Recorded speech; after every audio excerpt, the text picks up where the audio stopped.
Here we go. Okay, hold on. Ah, just gonna bring this slightly closer. There we are. Hello. How's everybody doing? Whoop, up, up, up, up, up.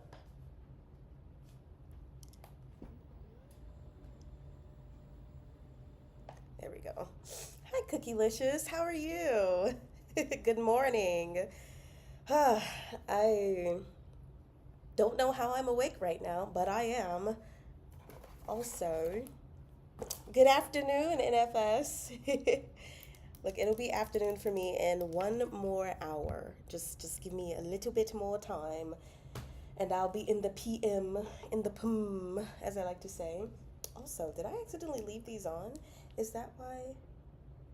Oh, no. Okay, wait, no. Power off. Can you guys hear me well? You said hi, NFS. Oh gosh, I just want to let you all know it is raining outside pretty badly. So we might get some commentary from the sky, which they may have things to say about what we're discussing today. But I will also try to pay attention to my connection in case it randomly decides to go out, and then I'll switch to my cellular data. But yeah, the sky was talking really loud. Oh wait. Oh my gosh. Oh, you guys can hear me? Okay. I was sitting here thinking the whole time y'all couldn't hear me because I just looked over and saw that I had a slash through the eye for the mic, and I was like, wait, can they hear me? I'm glad y'all can hear me. But also, does that not work? Like, what's the point of clicking that if it's gonna still, whatever. Anyway, so y'all heard what I said about commentary from the sky then, right? Frozen grapes. Yes. Frozen grapes with sniffles. You would not be impressed. Don't tell him, okay? Don't tell him. I need my frozen grapes. My frozen grapes also have frozen lemon juice on them. So, and just like a sprinkle of frozen, well, the sugar's not frozen, but just a sprinkle of sugar. Um, so screw what he has to say. Love him, but I want my frozen grapes with my sniffles.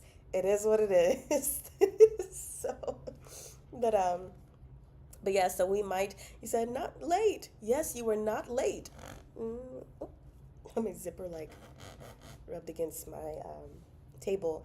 So yeah, we're probably gonna get some sky commentary, which is fun. That's fine. But if not, that's okay. Just you guys, I'll be making sure to like, for sure, look in the comments. But if something happens and the connection goes, just let me know so I can switch to my data. Said good to see everyone. Hey, Jazz! How are you doing? How are all of you guys doing? I'm gonna tell y'all. Yesterday, I was going from the moment I woke up until about 6:30 p.m. and I was dead beat tired. But you know what I did? I did not go to sleep.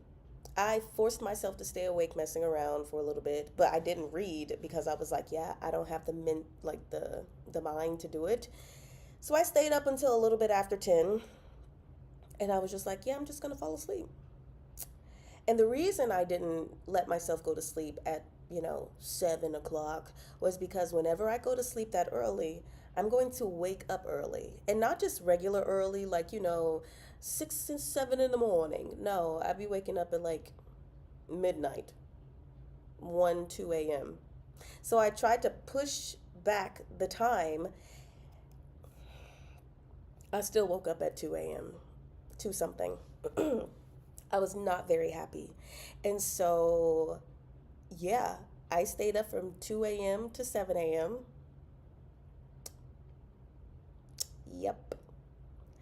In that time frame, I did read the chapters for today, including an extra two, one or two, and participated in a chat on Discord.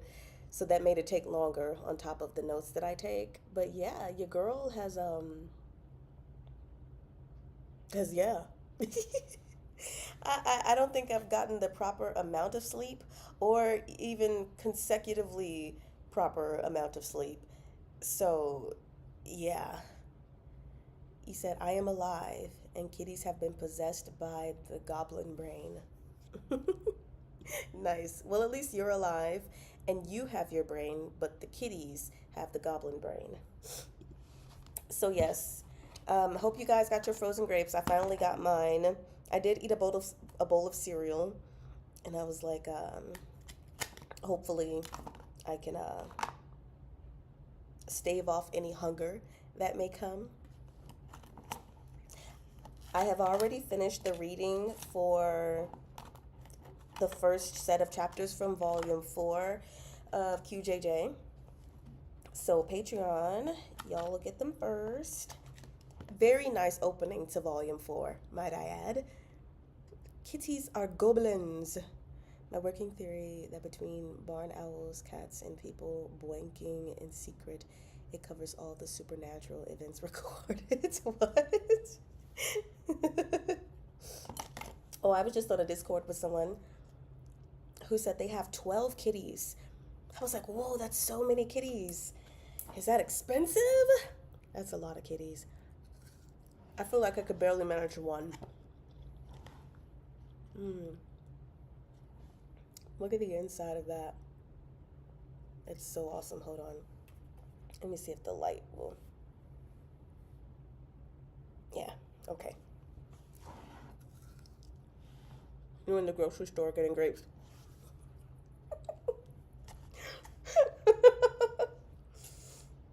I love how this just became a thing. And that was really not my intention.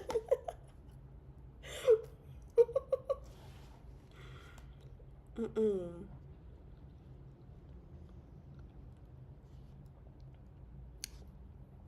I do not know. I do not know what it's like to be drunk and high and meeting a deer. That sounds like a weird and wild experience, though. Hello, walking the line. Cats aren't that bad, just a lot of personality. You could say that again, and really just like the second half. A lot of personality. I'm just kidding. I have nothing against cats. Unless they have something against me, which I have found to be the case in like chaotic households or people who, not chaotic as in just like a lot going on, but I guess chaotic like mentally or what am I trying to say? Maybe not necessarily the nicest people. Get those grapes, Jazz. Okay, let me show you a cat I met today on Discord. Okay, I've got my phone at the ready.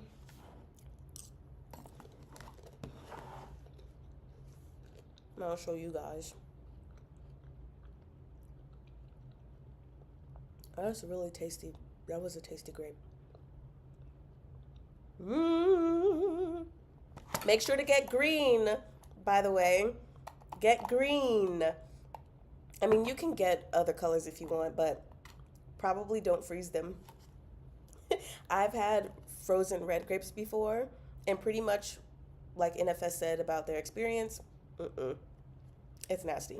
I feel so far it has only worked with green grapes. Deer have a defense mechanism that they will stand on their hind legs, and it looks like something out of a horror movie. Oh, oh, that sounds really scary. Damn. You like, so for real, I have only had one experience in my entire life. Hi, Stephanie! Being high. And it took me till I was 28 years old because I had no interest in any of that kind of stuff. But I think I succumbed to the pressure from my parents. You did not mishear that. Oh gosh.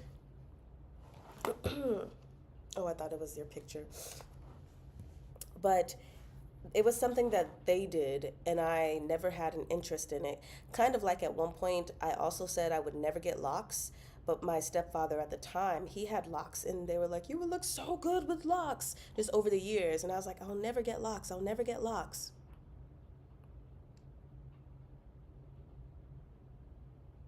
But listen, this actually was not because of their pressure. This was because my friend got these locks, sister locks, and I didn't even know these existed. My brain, I'd also only ever seen traditional locks and like really big fat wigs, right? So I didn't know these existed. But when I saw them on my friend, I was like, I think I'm gonna have to eat my words. And so I got locks. But yeah, now that I think about it, I feel like there were several things in my life where I did questionable parenting. Like, I didn't want to drink alcohol until I turned 21, but on multiple occasions, they were trying to convince me to drink. But I really didn't want to. Fortunately for me, I waited until I was 21 before I had my first sip of alcohol, not including a hot toddy, okay? Because that's for when you're sick and there's a little whiskey in it along with the other ingredients. You said, "Hi, I'm late." Don't worry, we haven't started discussing things, so you're okay. What a sentence. It took me a moment. Yeah, I excuse me, finally when I was 28, cuz my stepfather, he did it a lot, like pretty much every day. And then my mom, she wasn't big on it, but it was just like every now and then thing. And I think just because of the atmosphere and everything that was going on in their household, I finally was like, I'll give it a try. But I refused to smoke because I don't care if it's a cigarette, vaping, or marijuana or any kind of smoking. And this is like not saying anything against anyone who does it, but I know the inhalation of smoke period of any kind is not good for the human body. Like, we are not meant to just be taking in smoke. So she was like, well, we could try an edible. Worst decision of my life. Worst decision of my life because I we got a nerd rope and I ate the proper serving. It had four servings. And she was like, and even the rapper said, it'll kick in after an hour. An hour came, nothing happened.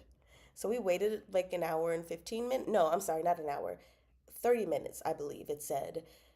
Well, y'all still get it, time difference. The point is, when it said it was supposed to hit, it didn't hit. So we waited 15 minutes and she was like, well, just try a little bit more. And because maybe you need a little bit more. And I was like, okay. Worst decision ever. I even wrote a poem about it. I wrote the poem while I was high. Um, I hated the experience. Everything just like felt really heavy, and my emotions were like wild. Like in one moment, I would feel like laughing. And then I would feel like a whoosh go over me, like a little spirit or something. And then I would feel like depressingly sad. And then at one point, I got up to clean a couple of dishes, and I was like, I feel like I'm losing my mind. And so I started laughing, and then it turned into crying. And I was like, I feel like I'm losing my mind.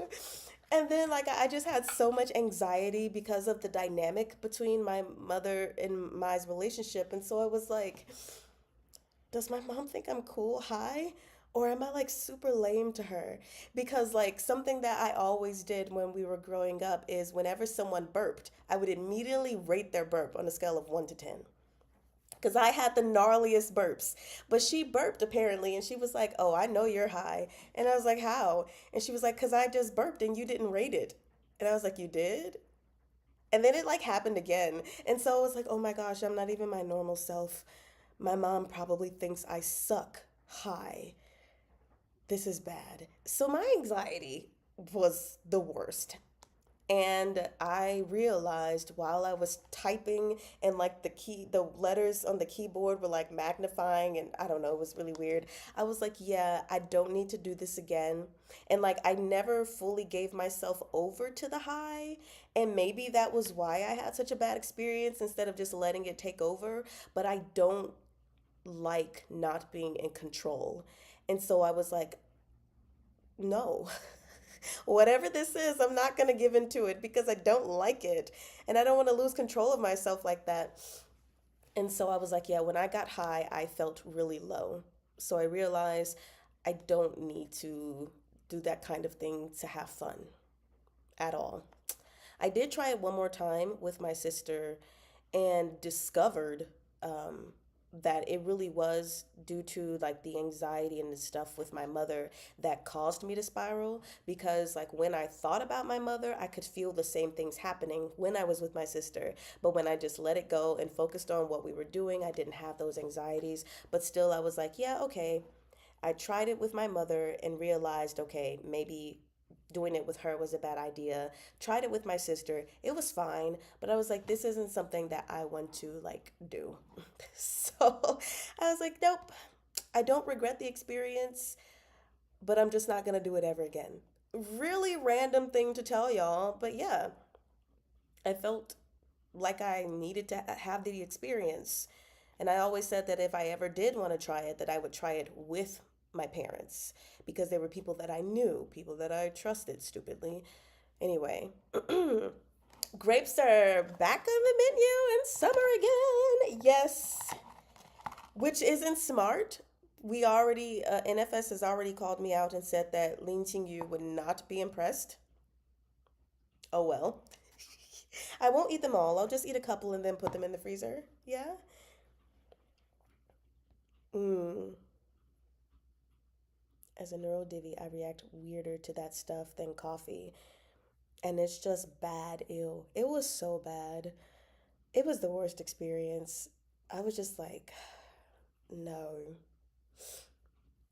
My father always told me I could drink his booze, but I was not to finish the bottle or water it down to hide the amount. Ah, I didn't drink more than a sip around that man. Ah, wow. Oddly enough, I had my first glass of wine, my first alcohol with my grandfather, who to me was like my father. And it was for my 21st birthday. He took me out to eat and we, conversed, had fun. He talked about how proud of me he was. And then we had a glass of, it's weird. If I see the glass, I'll know it was that. I think it was just like it was a glass of Moscato. I just can't remember the brand at the moment, and it was really good. I was like, "Oh, this is nice." Glad I waited, and glad I got to share it with someone that I didn't feel pressured by. So, you said I agree. I had been told from my peers growing up, this is pre-known milestones in life that everyone goes through, growing up to figure out that is not the case for everyone. Yeah, yeah, like it took me 28 years to finally try it, or 27. I'm sorry, I was 27, almost 28. So it's like, yeah, I don't think that's really a milestone. Like you don't have to do it. I think that particular thing is worse for anxious people. Yeah, and I was very anxious. Like at the for a long time, my therapist had said that I had an anxiety disorder. So, in the thick of things going on with my family, really bad idea. Really bad idea. Hey, Binza, how are you doing? Edibles can be harder to control dosage. Yes, that was the problem because when I got some more, because it wasn't kicking in, I ended up taking a full second dosage. And that's the problem. So I know also I was probably like tweaking because I had two doses. Oof, you stay away in general. Bad anxiety. Yeah, exactly. Mm, never been high. But when I don't sleep for days, I get giddy.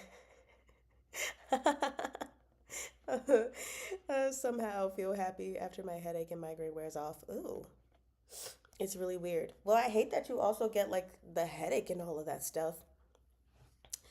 Yeah, yeah, but it makes you more anxious if your brain chemistry is different. Yeah, exactly. Mm, yeah. I'm glad you're doing okay. Wait, I think this is the second time in a row you said you're doing okay. I want you to be doing good. Don't change your answer if you're not. But I want you to be doing good. Okay, I'm gonna eat another one. Oh, that is the right texture. Mm. Yeah, and the crazy thing is, I should have never even tried it because one time when my mother was high and I wasn't, she told me that she felt like I was high. And she was basically like explaining how I just had a natural like goofiness and silliness about me that I was able to keep up with her while she was high. I should have known then and there that I did not need to try marijuana, but I did. I did. Stupid. The right amount of overtired. Yeah, I've been there before. Also, I'm gonna eat two more of these, put this away, and then we're gonna get started on discussions, just so y'all know. Um, da-da-da. Oh, let me like turn it so y'all can see like the frozen lemon juice on it.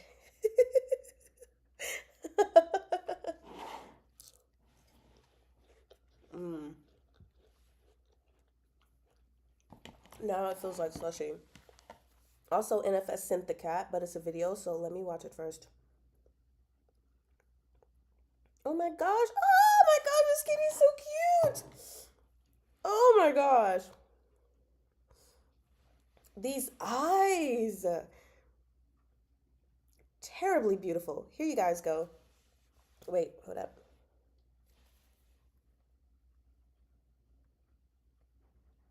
He was so cute.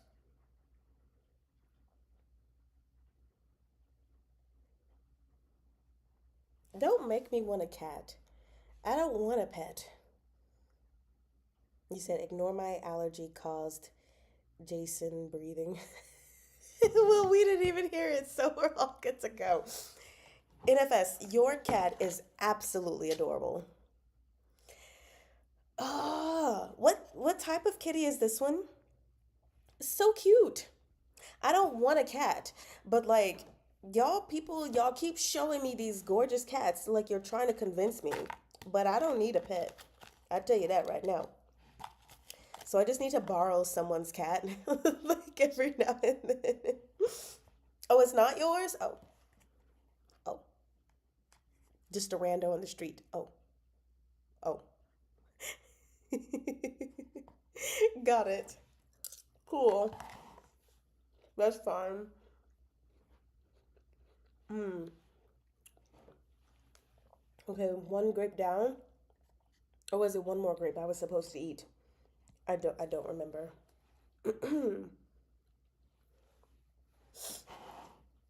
You're allergic to cats, but it won't stop me from petting randos I meet on the street. Well, now that cat was so comfortable with you. You must have a really nice spirit.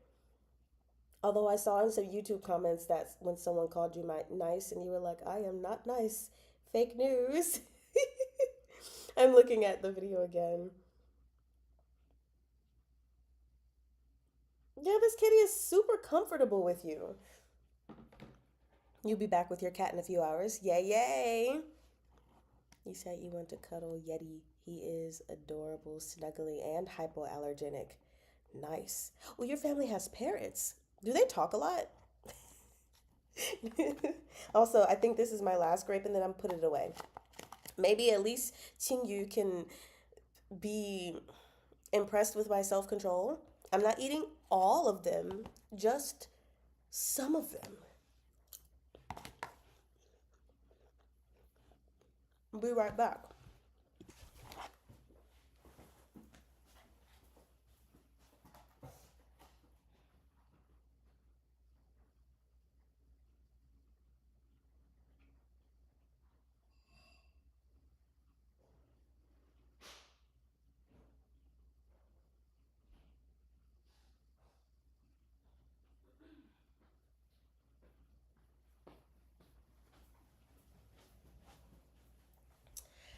Okay,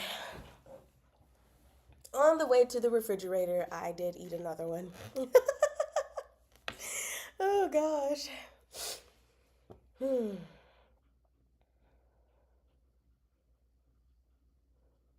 Ooh,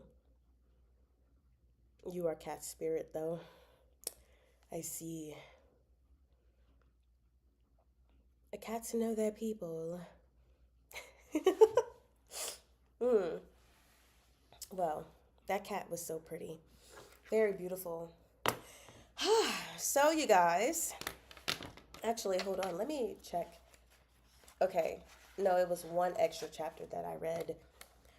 I gotta figure something out because I wanted to binge this all the way to the end. But I do have two other books that I need to be reading and a fan fiction. Trying to figure my life out. So we'll see. But y'all ready to get started on the second to last discussion of volume one?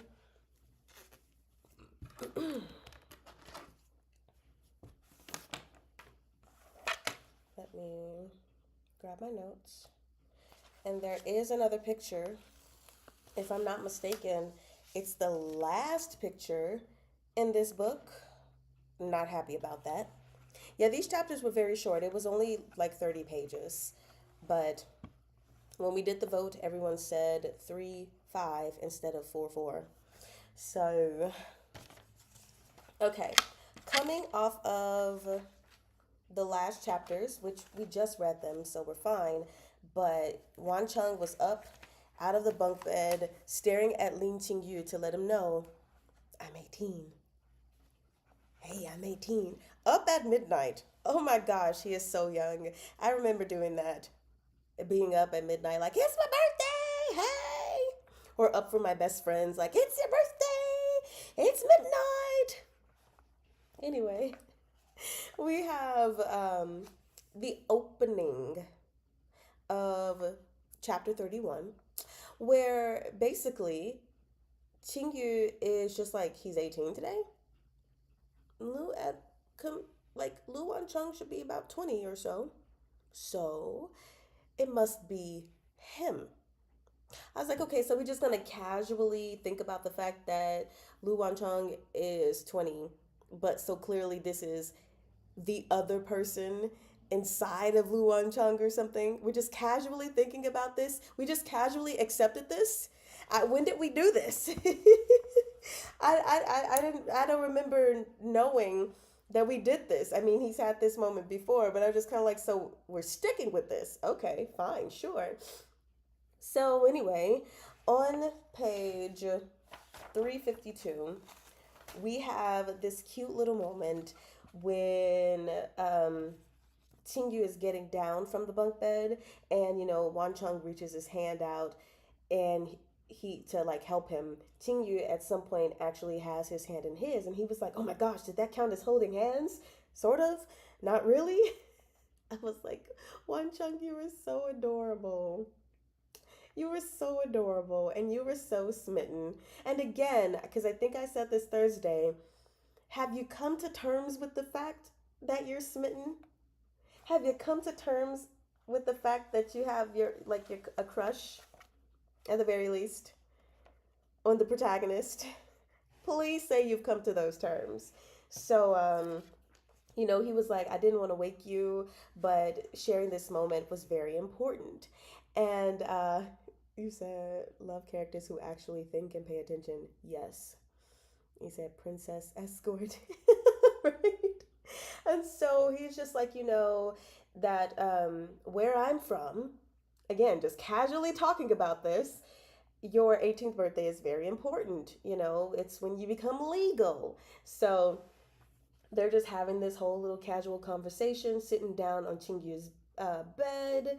And then on page 353, I was like, are these Chingyu's thoughts? Because right before that, it says, like he didn't believe in ghosts or souls, but he believed in his own intuition. So he really truly believed that Lu Wancheng was someone else. Someone else is in Lu Wancheng, right? Or something like that, or another.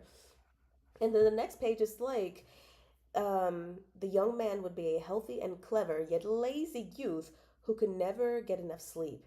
He wouldn't try hard in school, he would be napping, but still get, top marks in his exams. And he was quite handsome, involuntarily enamor his classmates, receive snacks from his admirers, and share them with his friends, but probably too lazy to reciprocate other people's affections, and probably never held a girl's hand. And I was like, is are these all of Yu's thoughts? Because based on the previous paragraph, him not knowing this man who had become Lu Wancheng. And I was like, not you just like thinking casually about, huh, you know, Lu Wancheng was probably blah, blah, blah, blah, blah, blah, blah. I was like, what are we doing here? He's clocked him so hard. Yes. And so then, I liked the moment where Wan Chung was just like, I'm so glad that I got to make it to my 18th birthday because I didn't think I would be able to. And then Yu's sarcasm, he's just like, oh, it's truly been challenging to extend your life. I can't imagine who did most of the work.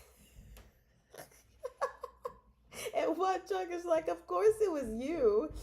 And so then he says, no matter what the original book said, Physician Lean, the one who didn't poison me, but gave me half a year of life, has always been and will always be the beautiful, kind protagonist in my eyes. And so then I was like, well, how does the book portray Lin Qingyu? I mean, we all know that a protagonist does not mean good guy. Protagonist means main character of the story, and the antagonist will be the one going against the main character of the story. But that character could be good. And so I was like, so was he the protagonist but portrayed like as a villain, as a bad guy? And then I was like, I wonder why. Like, what all happened? I mean, we can guess some things because of his uses with poison and stuff. But at the same time, like all of these moments that he's used it, it's been in self defense, you know?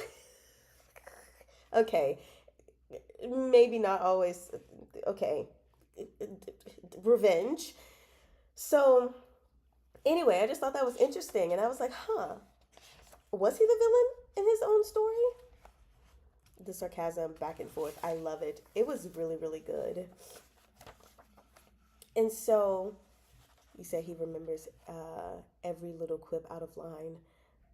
Considering first thing he said to Qing Yu is that he died in Eastern Palace. Probably not OG protagonist. Well, yes, probably not the protagonist. He's probably just like a villain. Um, but still, I just want to know, like, I want to know what happened in the novel. Like, I want to read this novel so bad. Not really, but you know what I'm saying. I want to know what happened.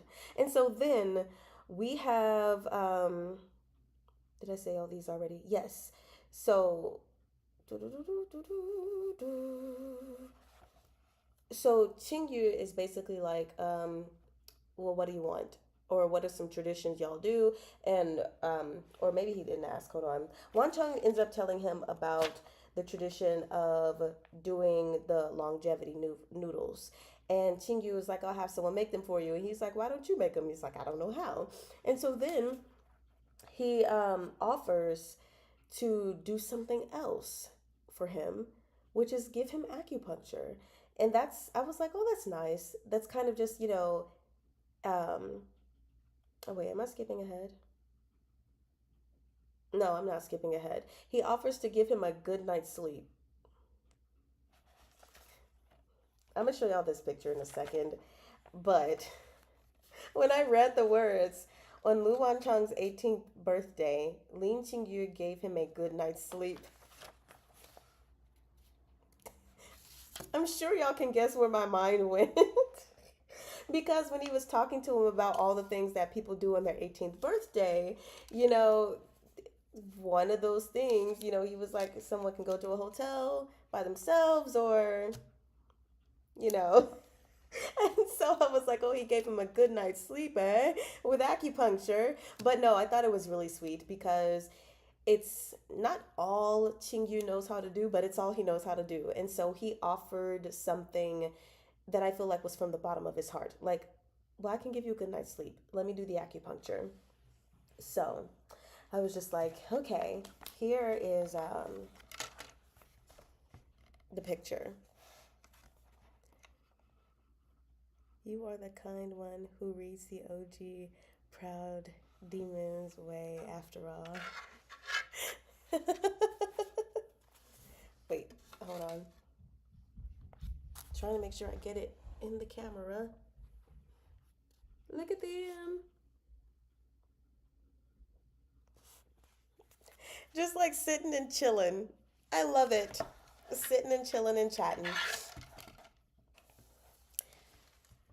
Qingyu is such a gem. I mean, he's a gem to me. Crazy thing is, like, uh, I I would assume, since he is called the wife, that in this type of scenario, Qingyu would be like the bottom. Even though when it comes to things of sex, I'm not, or I wasn't really thinking about them doing it until a certain point. But this will be one of the rare occasions in which my heart goes out more to the gong than the show. Because I'm like the show um, showaholic, if you will, as well. Not just a shunaholic, but a showaholic. But like, I have my instances where I prefer the gong, and they are far few and in between. So in this case, I love Lu Wancheng more than I love Qingyu. Anyway, I digress. Let us continue with the story. Where did my note go? I found it. So we have he is so sweet to our Lu boy. He is. So we have the next scene in which Hualu is rummaging and she finds wedding robes. And so Wan Chung, he doesn't really remember what Qingyu looked like. He woke up kind of disoriented. So assuming that, yes, I mean, not assuming, but that was the moment where he transmigrated. And he was also transmigrated into such a body. So it makes sense that he wouldn't remember anything except, like, oh, this person's really pretty. Oh, my body's really exhausted. And I'm really confused. Let's just go to sleep, shall we? And so he's like, he doesn't remember. And then Qingyu is like, I mean, he didn't remember as well. And then Hualu is just like so dismayed about this. She was like, you guys don't remember? This is like a once in a lifetime chance. What are we doing? What are we doing? And so then Wan Chang is trying to get Qingyu to wear the wedding robes again. And he already started by saying, okay, so what do I have to do? What do I have to offer you to get you into these robes? and and he's like, why don't you wear them yourself? Of course. And so then he starts to beg, and he it was just really funny. And then of course, before the conversation could really go anywhere else, someone is always interrupting moments. I'm a little annoyed by it. Not in the writing, but like, I'm a little annoyed by these people interrupting moments. And I don't care if it's an ally, the ally being Lady Pan, who wanted to take a moment to speak with Qingyu. So in this little next scene, basically, Lunian Tao was one of the two concubine chosen for the crown prince.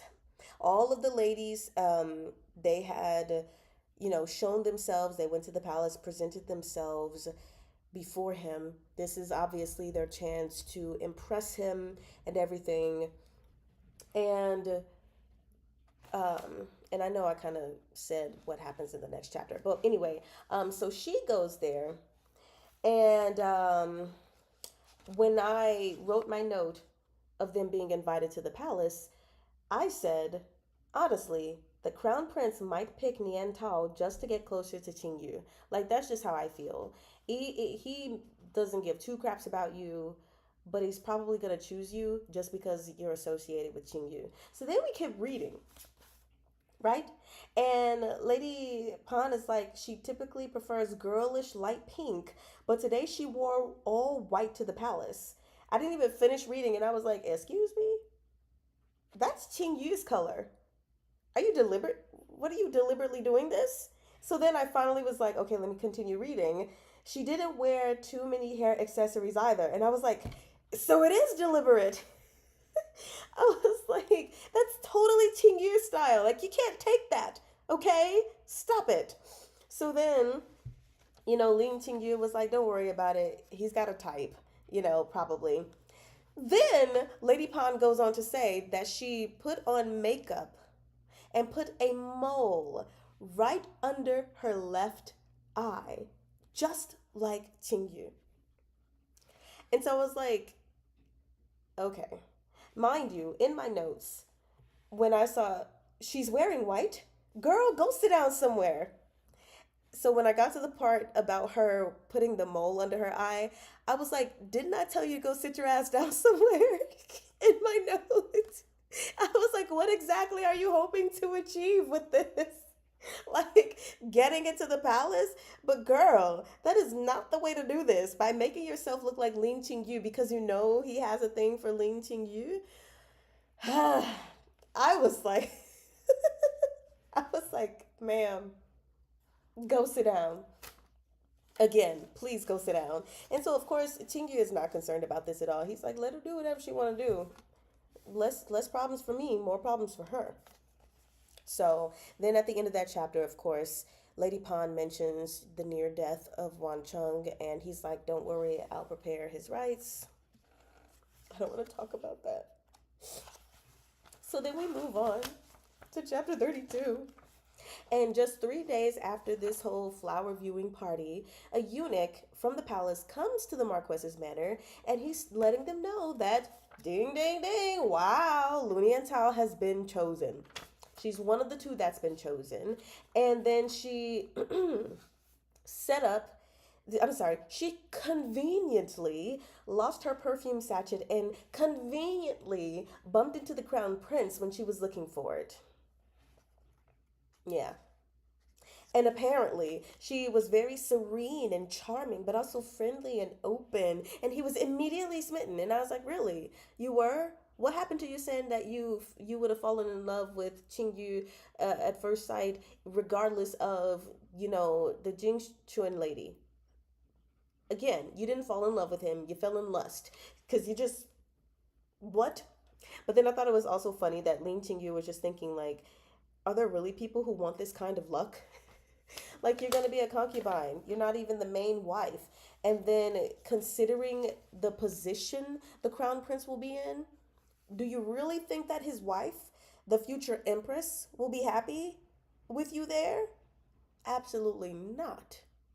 Because the empress would want to make sure that her heir is the one who's going to take the throne after, it's passed on. So it was like, you're happy with this complacency, you're happy with the situation, this situation in which your life might actually turn very miserable if the empress decides she wants to bully you or something. So I was just like, okay, right, the prince definitely has a type.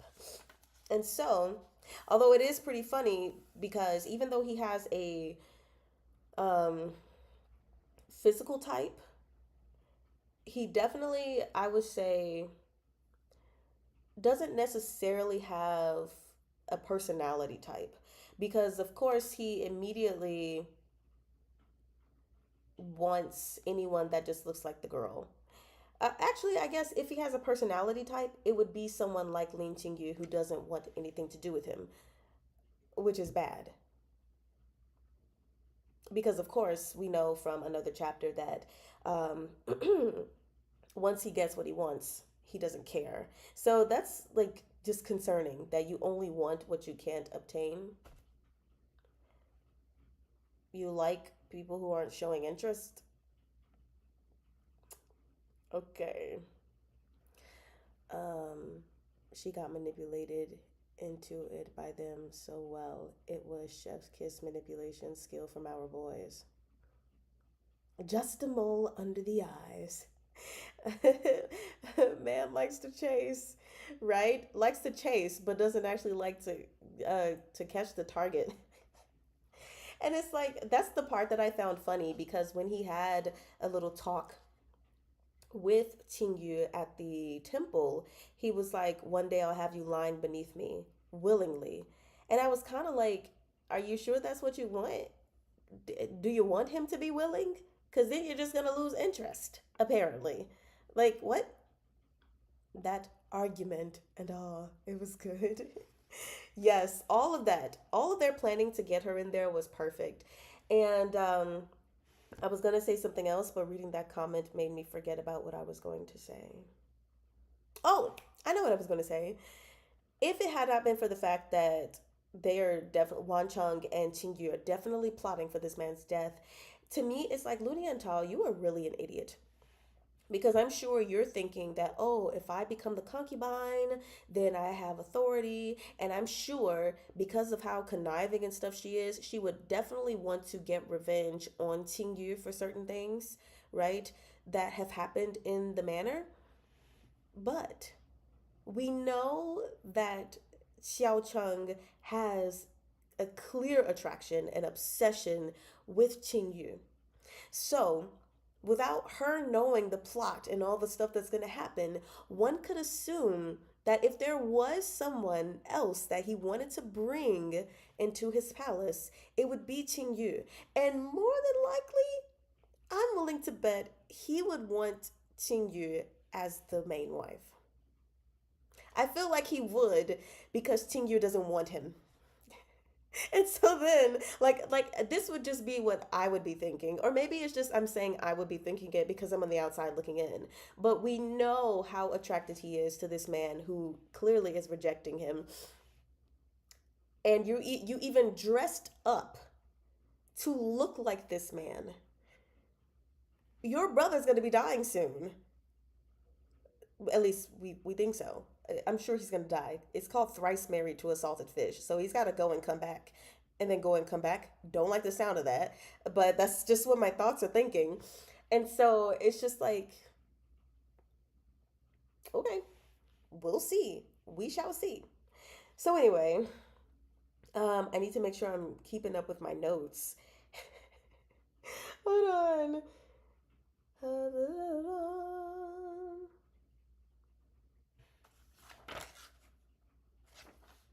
Okay, yeah, I'm keeping up with my notes, so we are fine.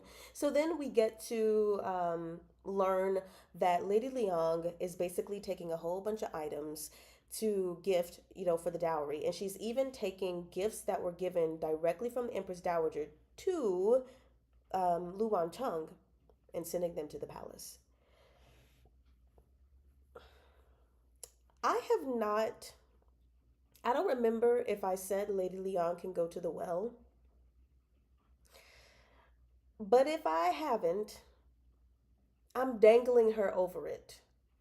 Like, ma'am, you're this close to going into the well. Do one more thing and I will throw you in this well. I need someone to go back and watch all the videos and see if I already damned her to the well, because if I did, then we need to pull her out and throw her down again. So anyway, I'm like, that's so rude. These were gifts from the Empress. You're taking gifts that were given to him from the Empress and sending them back to the palace for your daughter's dowry?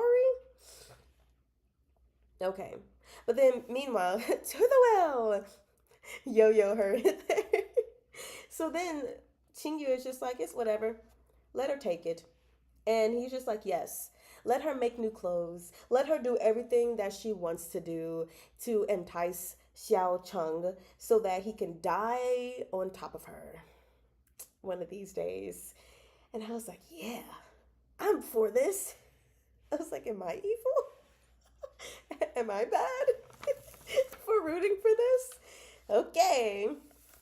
So anyway, we move on to the next scene, and we have Lunian Tao decked out for her not wedding, you know, and then the crown prince is personally coming, which is not customary. Normally, the concubine would be led to the palace, but he personally came. And I was like, yes, he personally came for Qingyu. That we know this. We all know this. So anyway, everyone's getting all excited and everything. And they're like, "Oh my gosh, he must really like you!" And "Oh my gosh, this isn't even even the grand celebration or wedding for the main wife could not be better than this." And you know what? I have a newfound respect for Wan Chung's father because he was like, "Don't exaggerate." He was like, a wife is a wife, a concubine is a concubine. How can the two compare? And so, like, I think he's ultimately pretty level headed, you know, and even when things happened in the beginning of the book, he was quick to realize what was going on. He meted out punishments. You know, he seems like a solid guy. And then, you know, even with him being happy, because he doesn't know how it happened, even though he's happy that his daughter caught the attention of Xiao Cheng because of, you know, what that can do for his family, he still isn't one to be like, yeah, haha, my daughter entering the palace, haha. You know, he's not being haughty about it. He's like, shut up. The heck are you saying? No, the wife is the wife, concubine is a concubine. I was like, yeah, Dad, you're right. I like you. You haven't been like that standy outy. Standy outy. You haven't been that standy outy to me, but I'm feeling you. I'm feeling you a lot. For anyone interested in actual customs and legalities of Chinese marriage, including differences between wives and concubines, I sent a link in Saltfish channel. Oh yeah, I still have to actually watch it because I didn't get to watching it. I just saw that Guo Qilin was on the front, but I do need to watch that because it'll be fun. I'm just gonna. I had a lot of stuff going on yesterday, um, but yeah, I'm gonna watch that. So yeah, so he's like, y'all need to calm down. All right. And of course, we have Wan Cheng and Qingyu. They know that he is just going there to the Marques's place to show off his status, aka, modern phrase, making a fool of himself. So, her videos are super helpful. Nice. Well, I'll check out her channel and see what else she's got on there. And so, um, yeah. Da-da-da-da. Oh, yes. I said to this whole event of the day, immediately no. Immediately no for the simple fact that he's going to the manor because we know that he wants to see Qingyu. But whatever to that. Whatever to that. Immediately no because the custom would be, since he was there, that he would take Lunian Tao's hand. But instead of doing that, he tells the matron of honor to help her into the nuptial litter. So he just completely ignores her. It's like, could you be any more obvious, my guy? But also, don't be rude. Like, at least do the customary thing and help this woman. Like, take her hand. So I was like, immediately no to you. I don't like you. Yes. Yes, litter, not liter. And so, yeah, after my immediately no,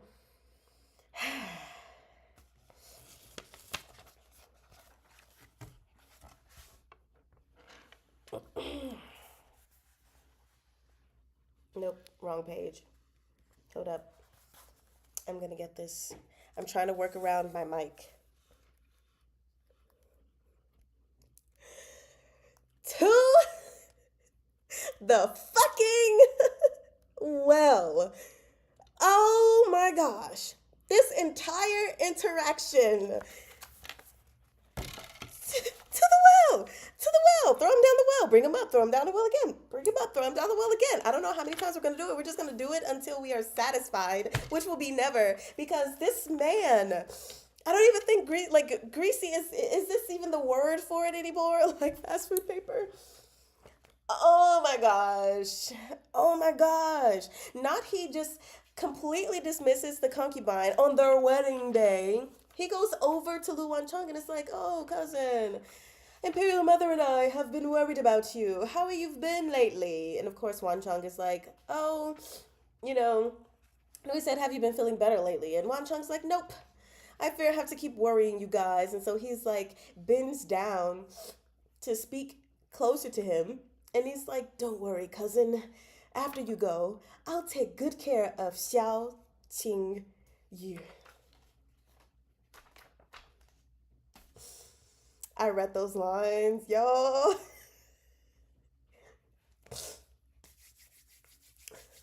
Anybody else warming up their hands with me? To the well, to the well.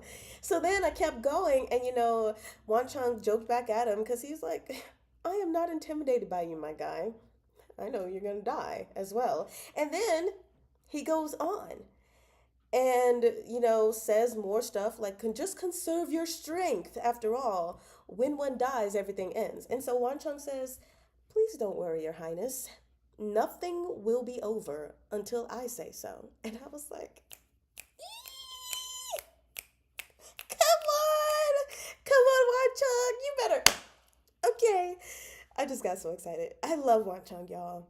Love Wan Chong. Yes, it was so cringe. You said into the well, but ricocheting off the walls. I want to see this animated. Because, like, sir, so you were already disrespectful when you called Qingyu Xiao Qingyu. But now you're saying it directly to his husband.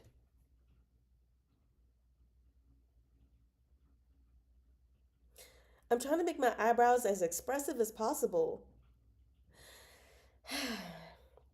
Yes, he is adorable. He is bae. Like in this series thus far, he is bae for me. I love him. So anyway, that was that.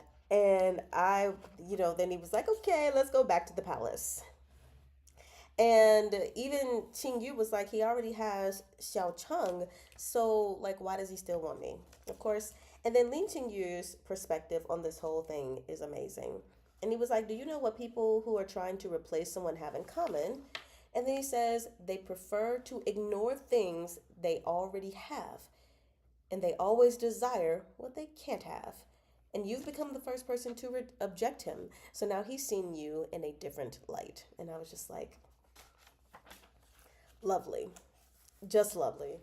Yeah, I totally get that. You're constantly trying to replace something that you had, but nothing is ever the original. So you're always going to be dissatisfied with the things that you're obtaining because it's not the original. And I feel like I have to sneeze.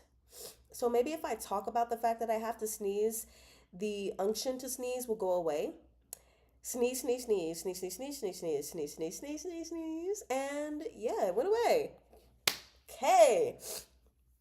He said the nerve, the gall, the gumption. I love that. For real. Excuse you. Who do you think you are? So anyway, he shares that, and Chingy is just like, well, he's so cheap for that. Like, he's so lame for that. And I'm like, yes, yes, he is. He is so lame for this. So anyway, we move forward. Yeah, to the well, to the well, to the well, to the well. I wrote to the well a lot. Okay, let me get past my to the wells.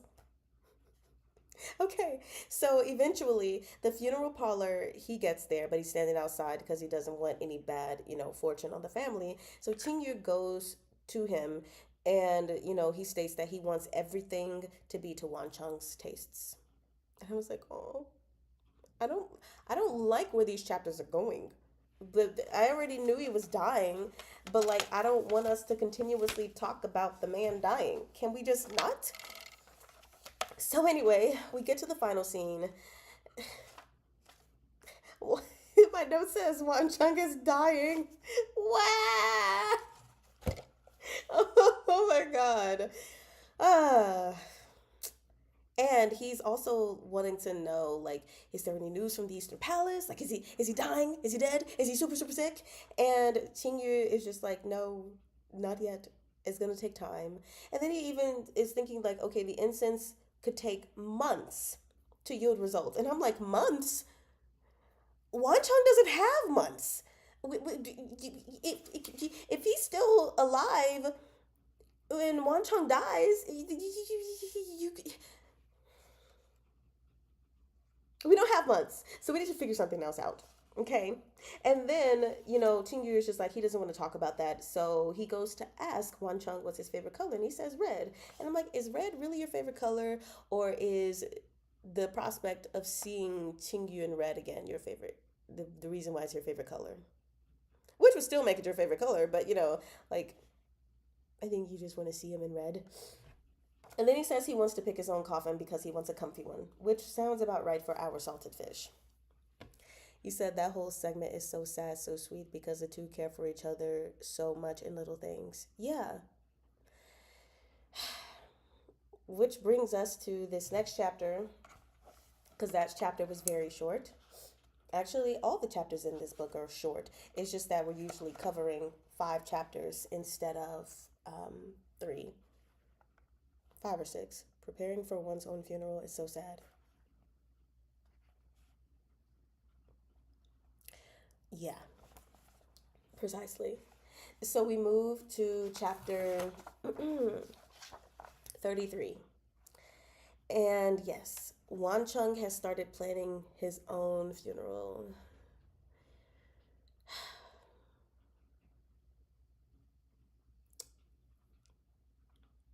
The safety of our precious poison master is at stake. Right. So we have to figure something out. That's what we have to do. He's planning his own wedding. And we have this little funny but sad moment where his epitaph that he wants has been vetoed, rejected. His epitaph is, "Here lies a salted fish who, after death, can finally sleep." Sir, you can't have that. you you can't have that as your epitaph. And so you said, "Our boy struggles to stay alive, and our boy struggled to cope with pending death of his boy." Yeah, struggling to stay alive, struggling with the coping, absolutely. So then, he makes a big fuss about it, like, "Oh, I really want this on my epitaph. Can I please have it?" And Chingyu's just like, "No. Like, what would people think when they look at this? Absolutely not." And so then it says that like Hualu had a maternal instinct, and so she goes and talks to Qingyu, and she's like, "I think you should be good to him and indulge his wishes. He doesn't have a lot of time left." And I was like, "Aw, you know what? Hualu for the win." A little misguided, but Hualu for the win. And misguided because of course Qingyu goes on to say like he doesn't want me to actually give in to him, and even towards that end she realizes that she does not claim to understand him, and she's like, "Dang, I've been by this man's side for a long time and I don't really understand him." Meanwhile, Qingyu came in here not even been a year, yet he has such a tighter grasp on Wancheng, and she's like, "Perhaps they're soulmates." And I was like, "Girl, perhaps they are." Yes, yes. The writer is so good at affection. Yes. And I like their like subtle affections or just like small things, not these huge things, for grandeur. I really do appreciate it because affection does not have to come in a box of randomized chocolates and roses. I know we're in the wrong time, but it can come in so many different ways. Like giving acupuncture so that you can have the best sleep of your life. Couple goals. People would laugh and know this man had a sense of humor. Yes. You want to read Bikabi's other novel, but I heard that it is some colorism in it. What is their other novel? Is it that coffin one? My husband sleeps in a coffin? Because I don't know who that's by. What is Bikabi's other novel? Also, I really love to say Bikabi. Does anybody else like to say Bikabi? Bika, Bika, Bika, Bika. Like, I just want to do it like that all the time. I'm just waiting for you to answer who the other one's by.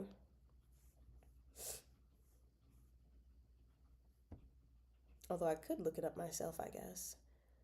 Tiny gestures, but you can make so much reading it, being like, oh my God.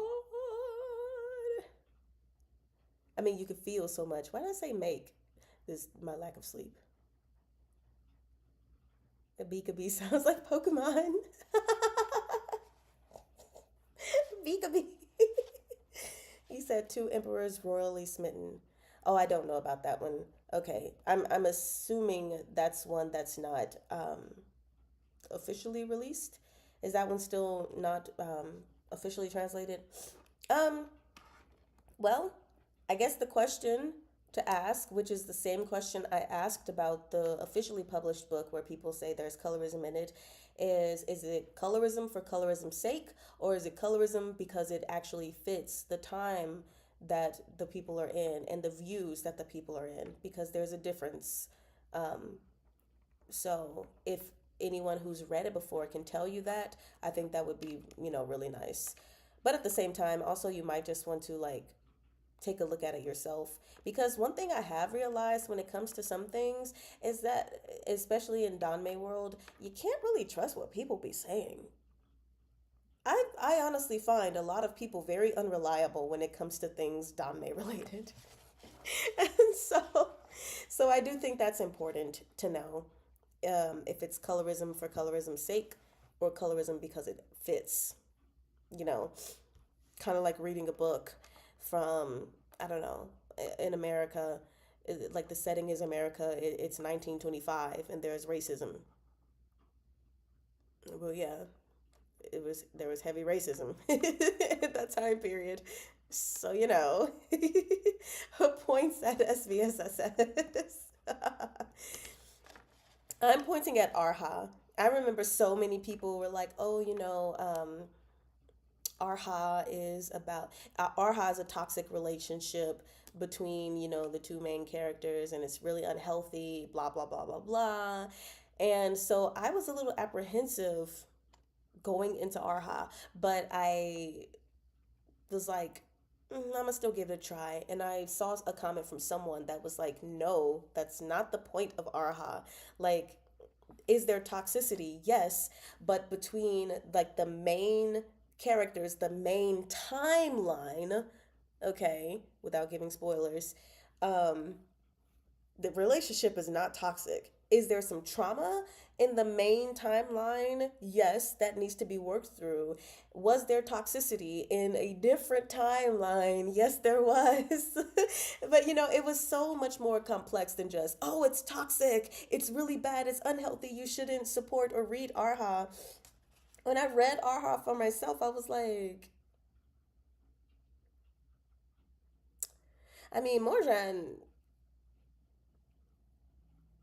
he definitely was upset about some things in the beginning, but like even then, he still wasn't bad in his timeline. And then when he finally like fell in love, when he finally realized his feelings, I was like, no, I think it's a lot more. It's not just a toxic relationship. So yeah, sometimes I'll be trusting people when it comes to um, their expressions on things. Don May.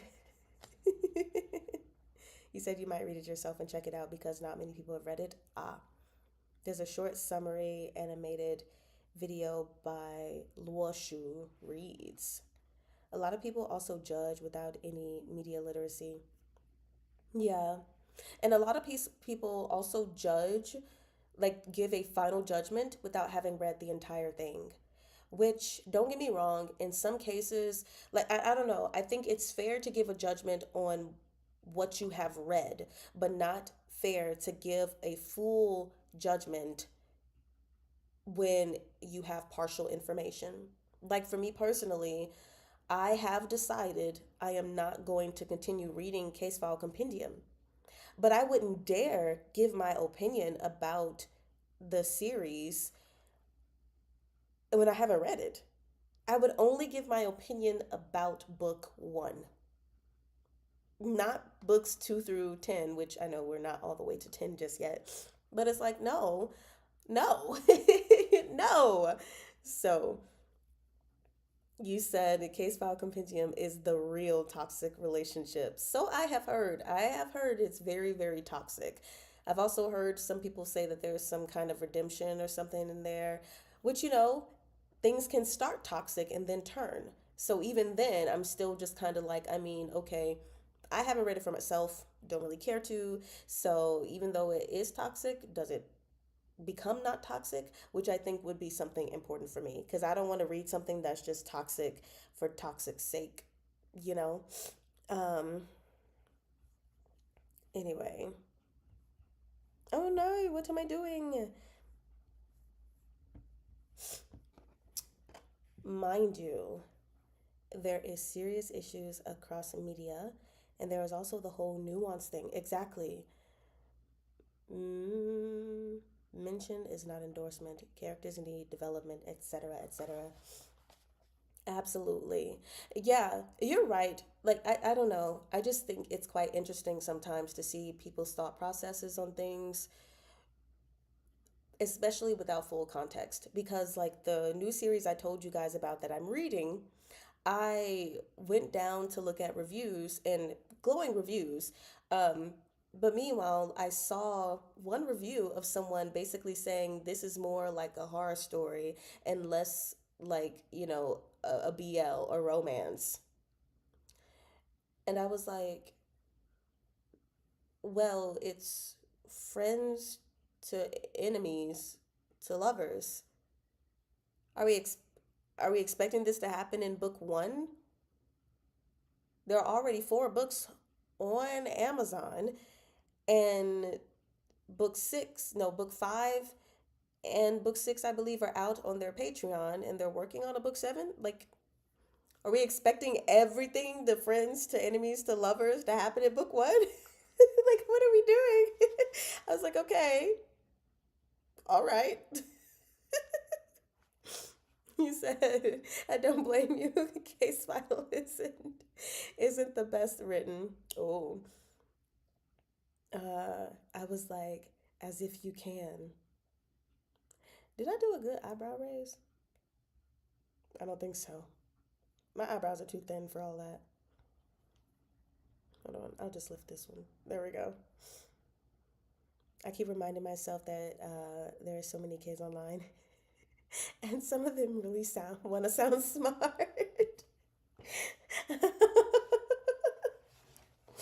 But yeah, I know we just completely took a left turn from what we're actually reading.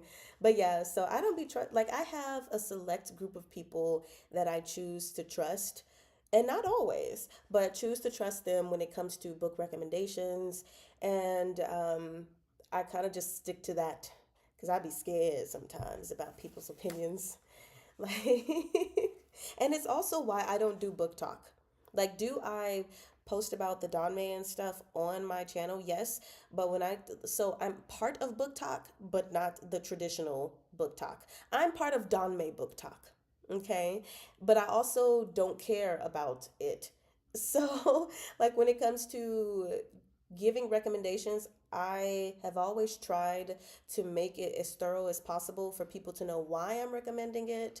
Um, and then I also don't really look at other people's recommendations. I really don't. I really, really don't. I just, if something sounds interesting to me, I'm going to find it out for myself. Like, one of the people I follow, love her, she's great. Um, she didn't like The Wife Comes First because the first chapter or two, the opening chapters really set her off from that. And it really set me off too. But after like talking things through with you guys, I was good.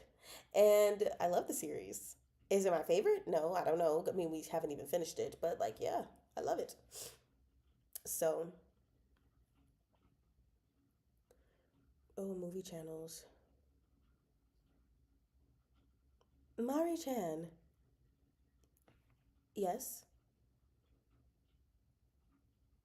Yes.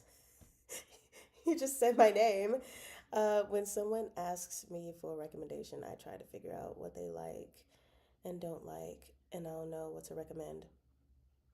Yeah, yeah. Drink some water.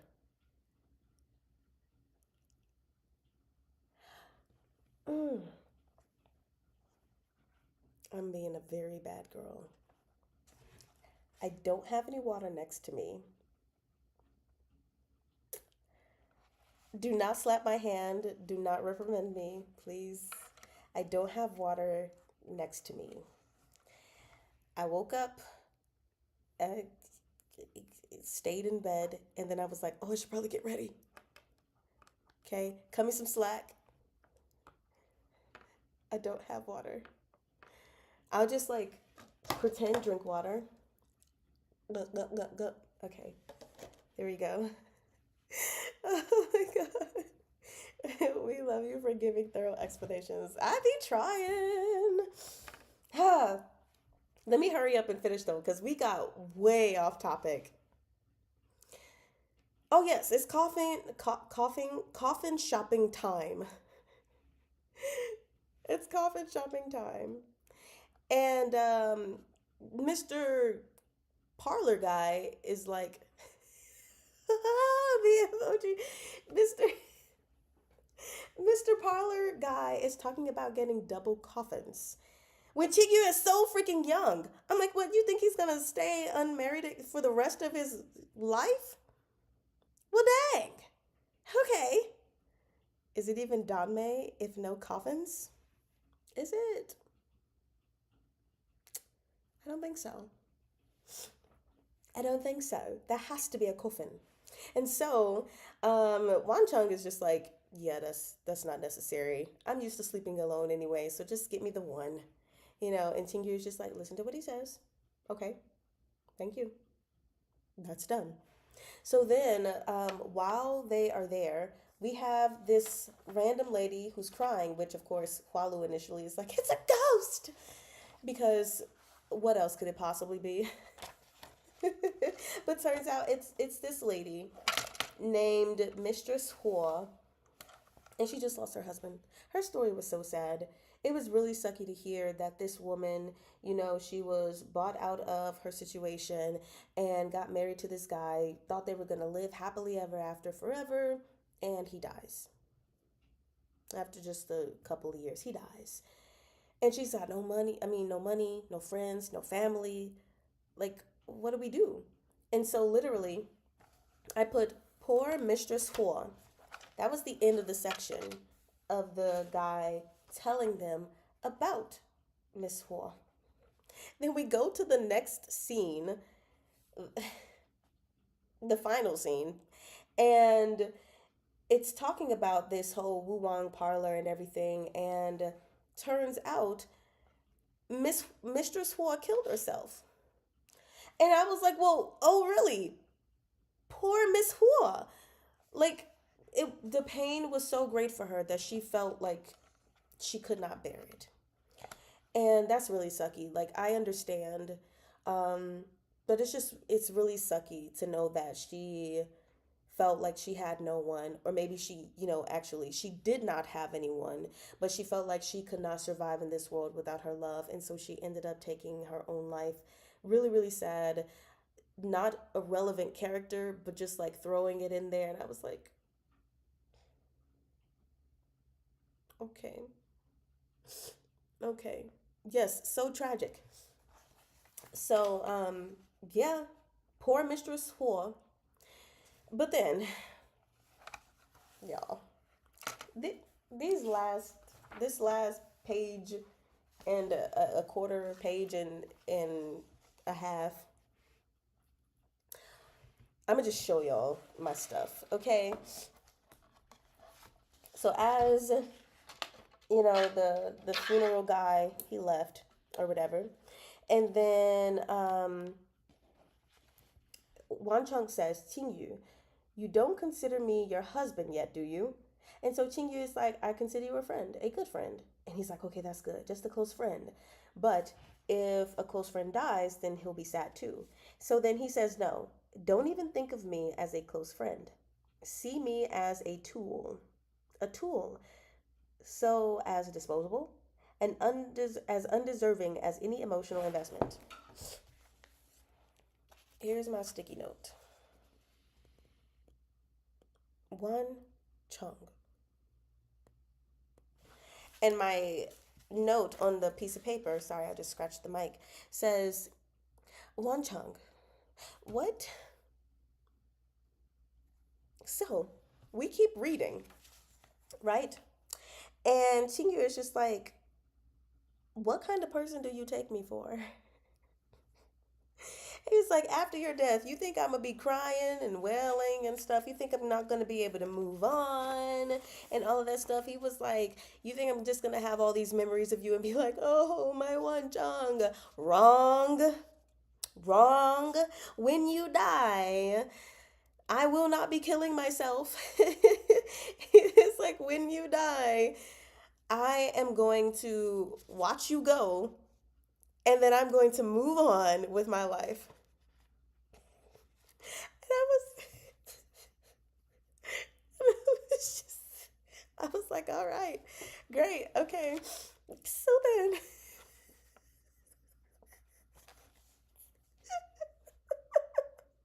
so I'm reading, not expecting anything, you know. The little one looked at him for a long time, his eyes rippling autumn water, then nearly sighed. And I thought he was going to say something like, okay, well, I should have known that would be your response. But instead, he says, I'm sorry. Uh, Instead, he says, what do I do, Chingyu? You really suit all my kinks perfectly. So then I showed y'all my note where I was like, Wanchung, what? I was like, Wanchung, what? I was like, I was not expecting that's how we end the chapter. But then I also put another note under that, and I was like, yeah, I'm sure he's not going to elaborate on that.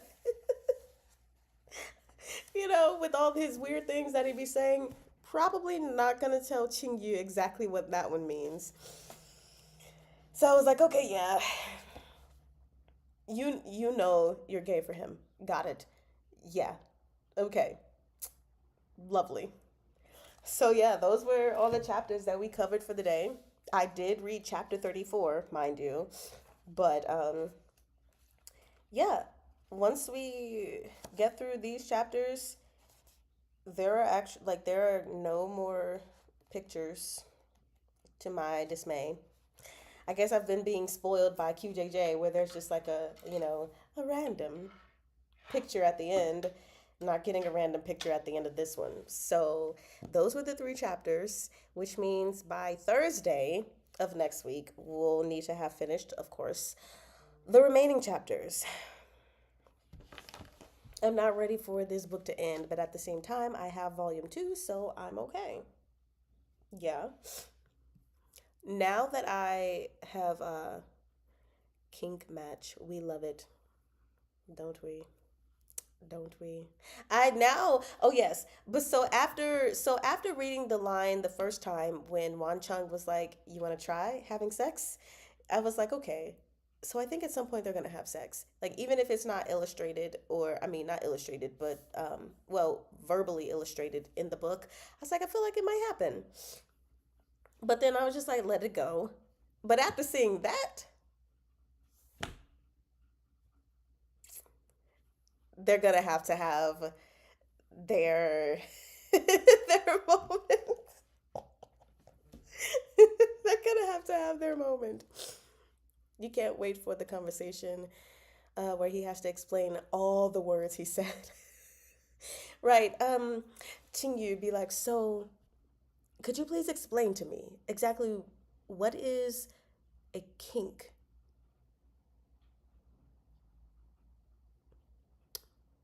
Okay. This is going to be interesting conversation between the two. Trust me, you don't need it. We do have character sketches.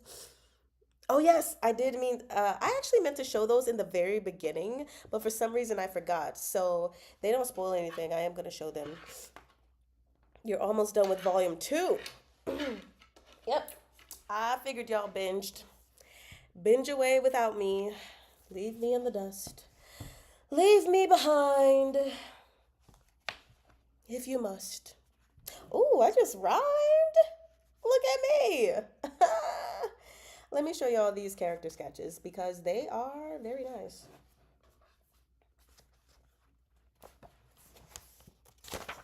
Okay. All right, so the first one is Lin Qing Yu. Let me. Bada boom. Look at him. No, don't you apologize now, Story Jumper. Just left me in the dust. Left me behind without a care for the fact that I have to slow down so I can give detailed talks with you guys. You started and then the end was nigh.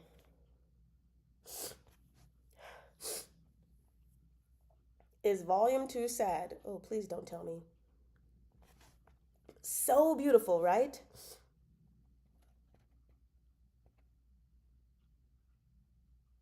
Oh, and this picture right here, the bubble says, "This man is the murderer?" Question mark. I love his little head tilt. But yeah, that's the from that one scene where he was looking in the book and seeing the writing and he's like dogs do. You want to binge volume 2 but won't. You can do it. If that's what y'all if you want to do, that's totally what you want to do. And that's fine. And then Luan Chung, oh my gosh. Can he be any more adorable? He's babe. He's babe. He is babe. And his words when he's crying, it says, "Let me sleep some more." He just looks so adorable. I'm gonna show him again. He looks so adorable. He looks a little mischievous here. Then he looks like whiny baby here, but we love it. And he looks divine. I just, uh, look at those last two, just these two. They're so cute. Anyway, you said cute. Can't wait for volume 2. It is sad. Mari says no spoils. Exactly. No spoils. We don't do the spoils. Not in the live sessions, not in under the videos either. No spoils. Well, actually, well, in the live sessions, absolutely no spoils because those are harder to guard against. But of course, in regular videos, those are easier to do spoiler etiquette. But you can't do it. And you'd be like, spoiler alert, dot, dot, dot, dot, dot. Then write the spoiler, like we're still going to see it in the live chat. Meanwhile, under the comments, you'll have to click see more. A lot easier to bypass. But yeah, no spoilers doing live sessions because we can't guard against them. So yeah, y'all, that was it for today. Um, Probably going to read the rest today.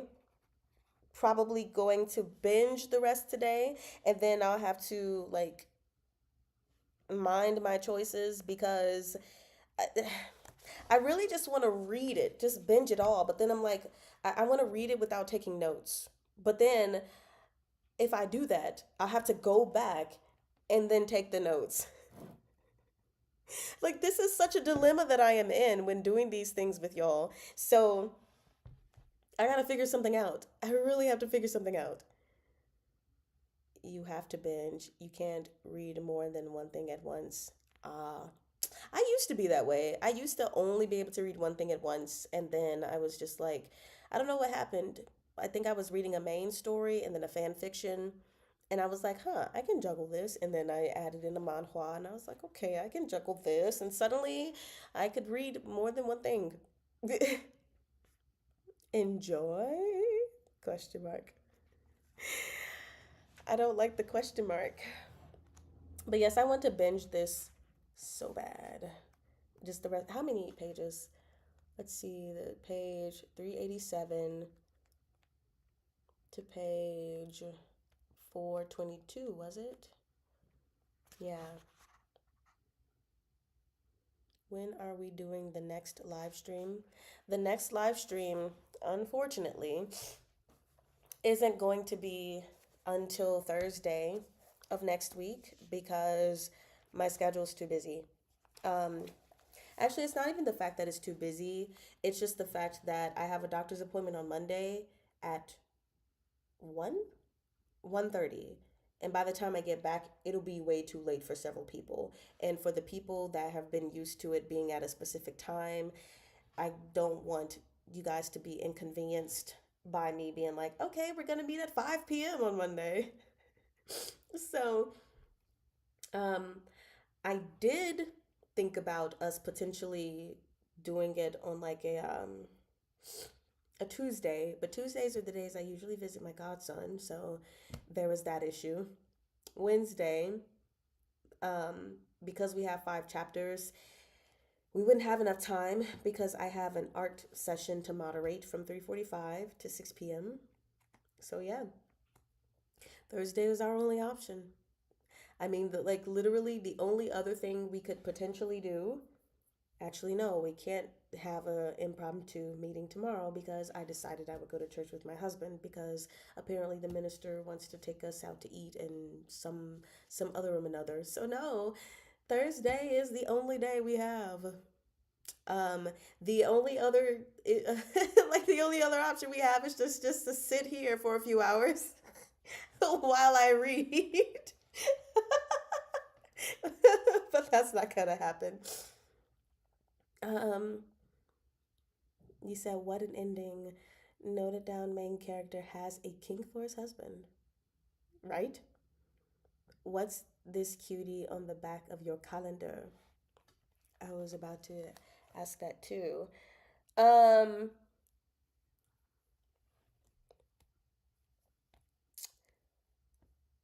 I'm gonna be 100% honest and say I'm not entirely.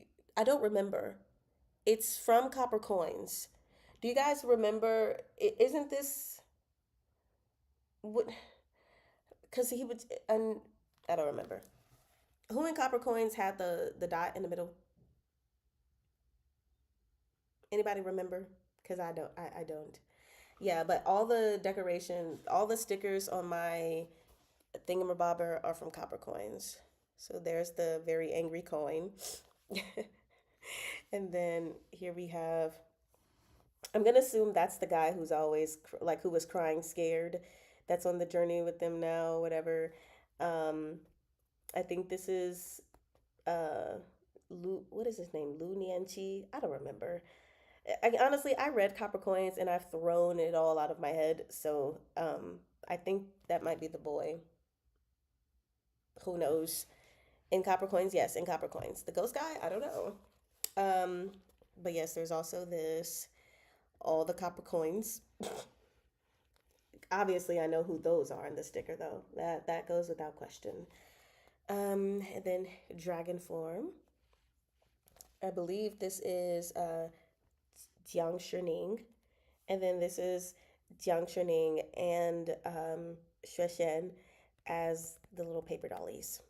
So yeah, I was just like, I got this special edition. I got to do something with the stickers. So so that's what I did. Just put them somewhere. Um but yeah, the final book for that what comes out April. So I'll probably what I'll probably do for that one is start reading it in April, but not release start releasing videos until May. I guess just so y'all know. Uh, mm, so, ha ha ha. That's but I can't talk. That's Ghost Guy. A lot of stuff comes out in April, right? Actually, I'm trying to remember everything that comes out in April. Let's just go over it with my sniffles. Yep, we've got volume 2 of The Villain's White Halo, Ballad of Sword and Wine, volume 7, Copper Coins, volume 3, Legend of Exorcism, volume 5, Ding Hai Fusheng Records, volume 4, The White Cat's Divine Scratching Post, volume 2, a lot of stuff. And then we also have equally a lot of stuff in May. 1, 2, 3, 4, 5, 6, 7. 1, 2, 3, 4, 5, 6. So 6 things in April, 7 things in May. I guess they just doing it up. But yeah, for me, the releases that I'm super excited about from now until I guess as far out as they have on the calendar, which goes to July, is well, obviously I haven't received mine, so I'm still excited about my Scum Villains box set that has been shipped, fortunately. Very, very excited for March. Wife Comes First, Volume 2. Um,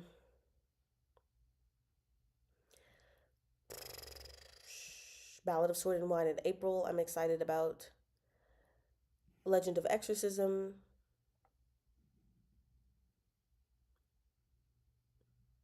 I think those are all the things I'm excited about. I'm mildly excited about Golden Terrace coming out in June, just mildly. And then, of course, all the way in June, Thrice Married to a Salted Fish, Volume 3. Also, I've been thinking about giving Mistakenly Saving the Villain another chance because, like I said, when I first read it, the fan translation was separated into 3 parts, which is, a 3-parter. I thoroughly enjoyed the first, well, I'm sorry, they have it as a 4-parter, Seven Seas. I thoroughly enjoyed the first 2/3 of the story, and it wasn't until the last third of the story that I really was just like, I'm not liking this anymore. So a part of me wants to give it another chance, but another part of me is kind of just like, I don't know, but do I want to give it another chance? I don't know. I really, really don't know. Um, I missed some comments. You need to use the stickers too. They're so cute. Honestly, all the stickers that I've gotten in the past are all on my bookshelves. They are all on my bookshelves. So this is the first time I actually put them on something else. If I was more of a bookkeeper, like a physical keeper of the books that I read and book journaling and stuff, I would do that, but that takes so much time. My book journaling is different, but I feel like it's the right amount of what I want. If I could show you all, I would, but I don't understand this sharing.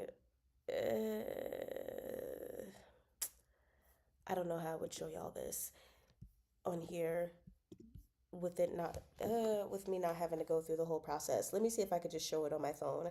I'm doing a different form of bookkeeping, which I normally would put it in Excel, but ever since I started this bookkeeping, I've noticed I've been kind of slacking on my Excel sheet. But now I am keeping my books in Canva, and I have it as Mari's 2026 Book Odyssey. Um, Hold on. I'm trying to.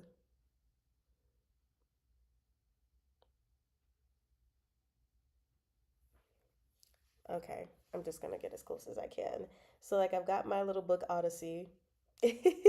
And then as I keep going, I have the book I started, book number 1, start date, finish date, my thoughts on it, my favorite character, favorite quote, and the rating I give it in stars, with me sitting on top of each book. And that's just what I've been doing this year. And it's a lot faster to me than doing all of the extra book journaling, printing things out and making everything look super duper pretty and do do do do do do do. So yeah, that's me. Um, you said My book budget is out the window. Listen, I have already spent my book budget. I have already spent all the money, period, that I can spend this month, which is really sucky because there are other things I would like to buy, but I can't. I am in a place now where I can officially say I'm short on cash. Like every penny is going to something. I'm usually not like this. I was like, okay, that means last month I was really irresponsible with my money. And I have a budget. I have a visible budget that I abide by. All of my ta um, bills are on it. My book budget per month, saving for taxes now apparently, saving for trips, saving for my timeshare to go anywhere. Like I have a strict budget, and yeah, this past month I did not abide by it, so now I got nothing. I got nothing. On top of the fact that the whole weird scenario with my book set, which you guys on Discord already know about it, and I had to buy it again. Um, and I hadn't realized that the order was canceled, and so the money that I had put into it the first time was refunded. I didn't know because I wasn't looking at my money like, oh my gosh, I suddenly have $100 more because I don't know, I just didn't notice. So I had to buy that again.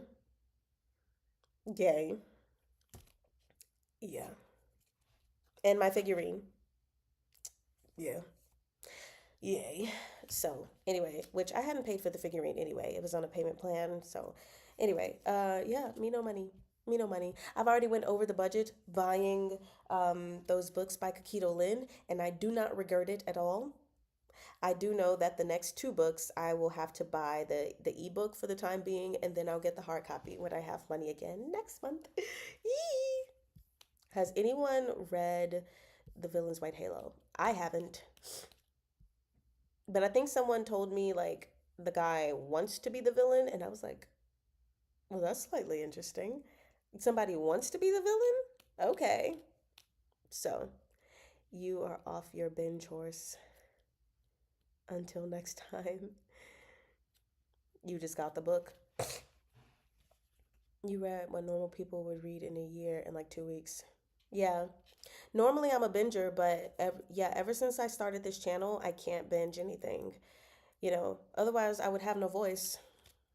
Um, but then, like, the only thing I can binge would be fan fiction or things that I read in my own time. But, um, yeah, I used to binge a lot. Like, I read over 150 books and fan fictions last year. This year, not gonna get close to that, probably. Not at all. SVSS trauma. Yeah, I was so upset. But, I mean, at least I got it for $10 cheaper. 10 or 11, whatever it was. I want something wrong with the chief.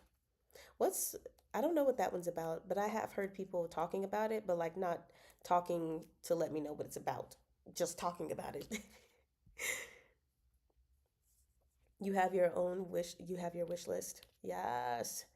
Oh, you have them on your wish list. Sorry. You're a slow reader, but sometimes I binge too. Uh,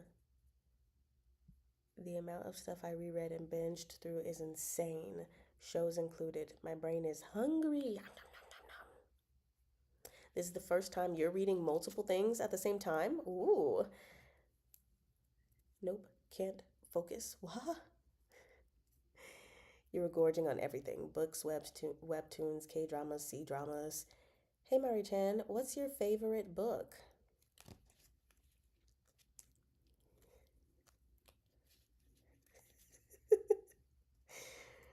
In general? Don't play NFS. Do you want my favorite book in general or my favorite Don May book?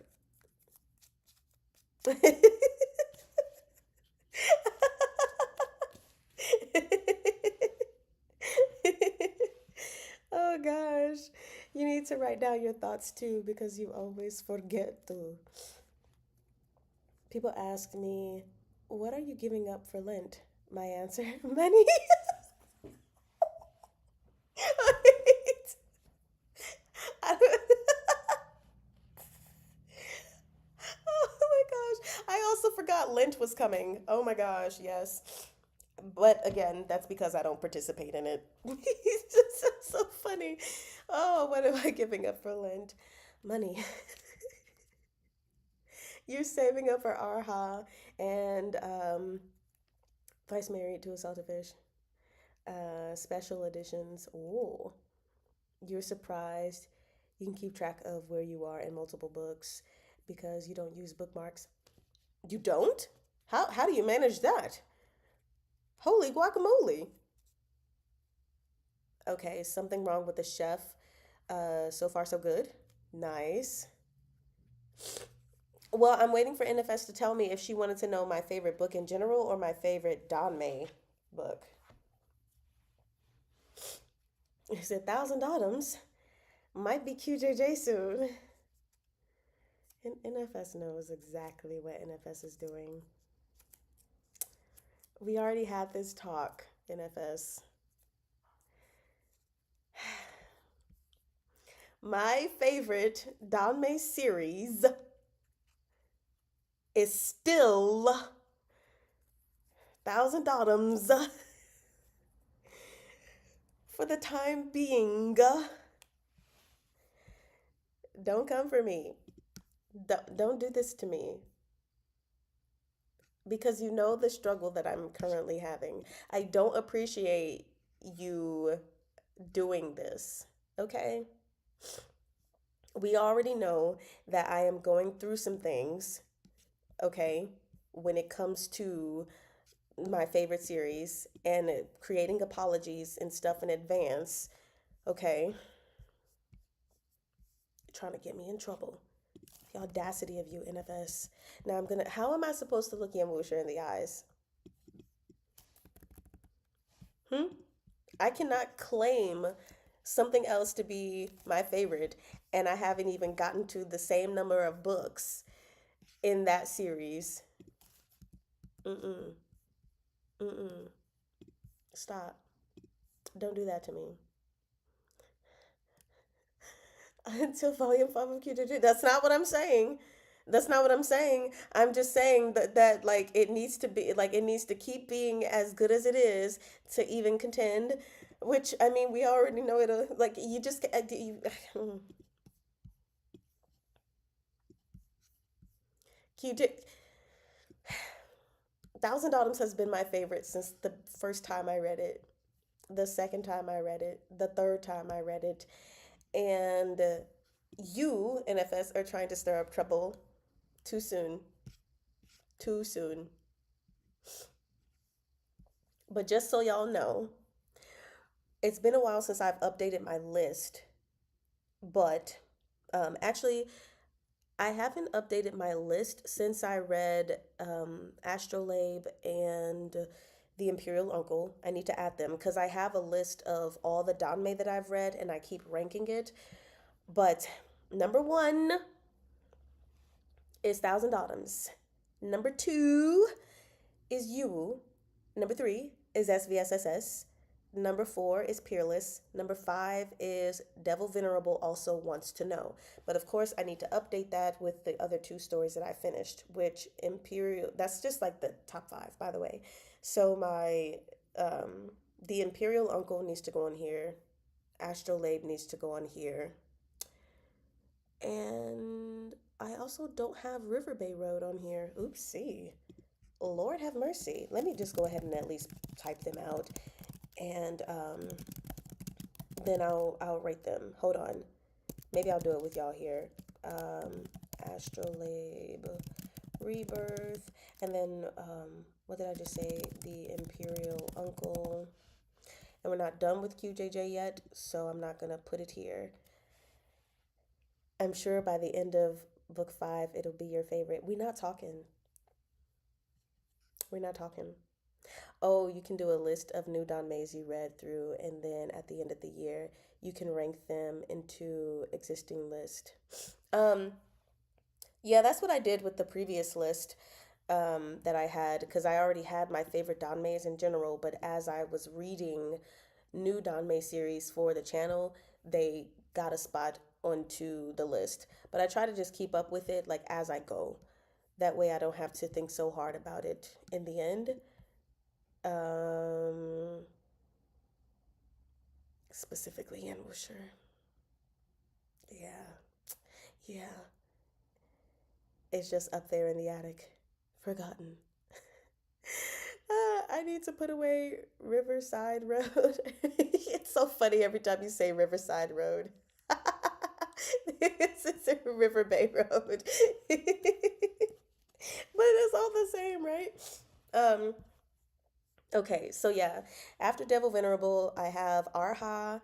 Number seven is TGCF, but honestly, I feel like TGCF is going to be knocked out of my top 10 pretty soon. Number eight, The Disabled Tyrant's Beloved Pet Fish. Number nine, How to Survive as a Villain, which has the ability to move now that we have official translations.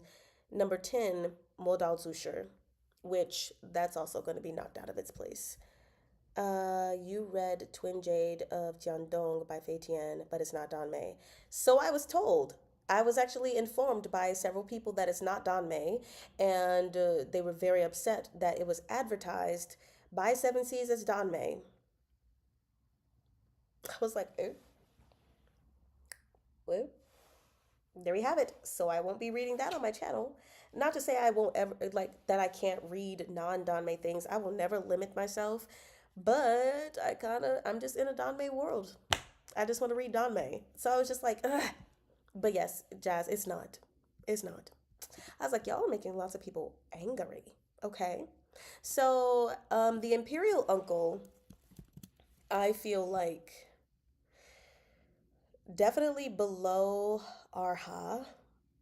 Mm, would I put it below TGCF or above TGCF? I mean, it's one novel compared to eight novels, but I feel like Dafang Guagua, I feel like I would put it above TGCF. I'm just really out of TGCF pocket now. Like, it's just so meh to me. Um, Astrolabe Rebirth can remain at the bottom. But I, oddly enough, will still put it above Guardian. I didn't even finish Guardian. River Bay Road, I will put that above Astrolabe Rebirth. That's all the way, like, that's like 19, 20, 21, just so y'all know. You're anti TGCF at this point. I think so, which is crazy because I loved it so much, but I have really truly just gotten to a point where I'm just like, I don't care about TGCF in the slightest. I really don't. But I love Shelian, but I think, yeah, I'm just kind of like, meh, it's whatever it is now. Every time I try to go back to it, I just can't for some reason. I don't know why. But let's see. So we have, you say you can't not love it. I developed an allergy. Achoo! Oh my gosh, it is pretty crazy. Like I really don't understand it. It was like my crack. It really was. I was so obsessed. And now I'm just I don't know. I think part of it also has to do like don't get me wrong, I am an individual who has my own thoughts and all of that stuff. But even in like the RHA group chat I'm in, I do know of one strong TGCF hater and she would express her hatred for TGCF as much as she possibly could. Um, and I think some of that I would try to, like counteract that. But I'm sure that just after so much time, they say after you hear something so much, eventually you will start to believe it. And so there are still certain things I just completely disagree with that she has her opinions on. But being around that, and on top of the fact that it's oversaturated, that people treat TGCF as if it is just, God's gift to humanity and it's their salvation, and how everything always relates back to TGCF. Like, oh, look, this character is wearing white. It reminds me of Shelly Ann. I'm like, oh my God. Not every, oh, this character is wearing red. Must be Hua Chang. I'm just like, oh my God. Okay. All right. So yeah, I think part of it is influence. Part of it is that I wore myself out by binging it and reading so much fan fiction of it for 6 months straight. Um, and the anti TGCF person constantly in the group chat. It was just kind of like, it's still in five ranking for you. Still love. Oversaturation. I admire passionate hate. I mean, I admire her hatred for it, and I even am okay with like the majority of the reasons, um, except for one reason. I still don't agree with, but like I get her reasoning. I respect her reason for not liking it. You hate meat bun, but you never spread it out there. Oh gosh, meat bun hates you too. She hates all of us. you know, that's fine. That's totally fine. You said, but hate is a strong word. TGCF, Little Mushroom, River Bay, Guardian, Astrolabe ain't for me. I liked Little Mushroom. The latter half of the second volume was like, I don't know, but I enjoyed that one. Would I reread it? Probably not, but I enjoyed it. Although I am thinking about still getting the Seven Seas version. Yeah, Astrolabe wasn't for me. River Bay was a letdown. Like it was really going somewhere, I felt, and then it wasn't. It's baby's first reference book to Don May. Obviously, everything will be compared. Ha ha ha ha ha. I'm truly impressed by anti fans in general. And that's the other thing. So, my baby's first reference book to Don May was Modal Zusher.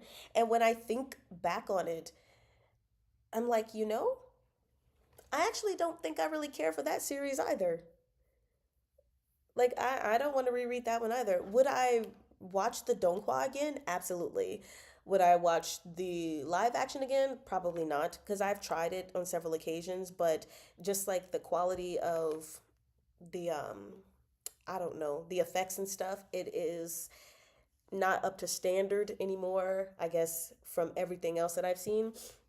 Um like the story, but like the reading experience, I don't know. I was crazy about it, of course, when I first read it, but I did not ever want to go back to it. Yeah, I don't have the energy to be an anti fan. Like, I just want to rave about the things that I love. Like, don't get me wrong, it's not to say I won't talk about the things that I don't love, but definitely will spend more energy in the things that I do love.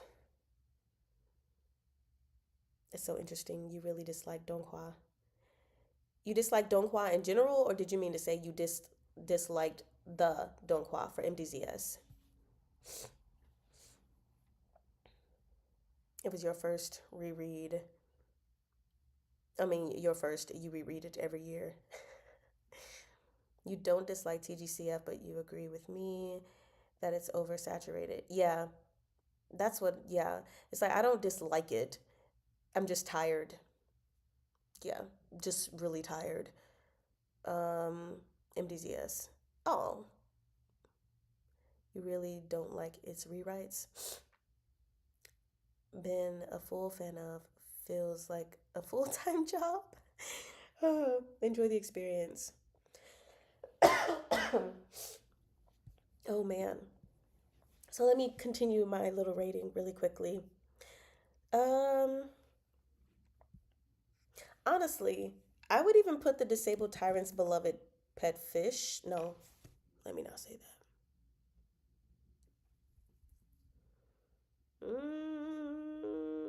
I'm gonna keep my rating where it is for now, but let me at least add QJJ onto the list so that I don't forget. And let me not make it red because oh my god, it is the red is for everything I don't recommend. So whoa, get it out of there. And I'm just gonna go ahead. I know it's gonna be above Devil Venerable also wants to know because that was only 2 volumes. Well, I think what it might be 3 volumes with the new company that has it, but I've read 3 volumes and I love QJJ more. So it's already at the very least in fifth place. It's still below Peerless, SVSSS, and Yuwu because I have to get up to the book for each of those. Trying to justify this process. Okay, that's enough of my faves list. Let me get out of it.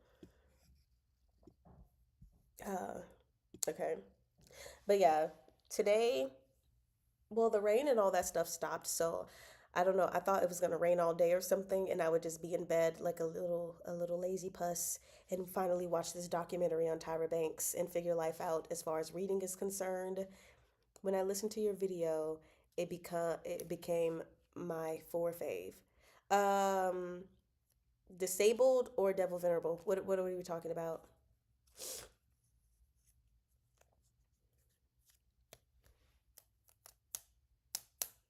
I love both of those.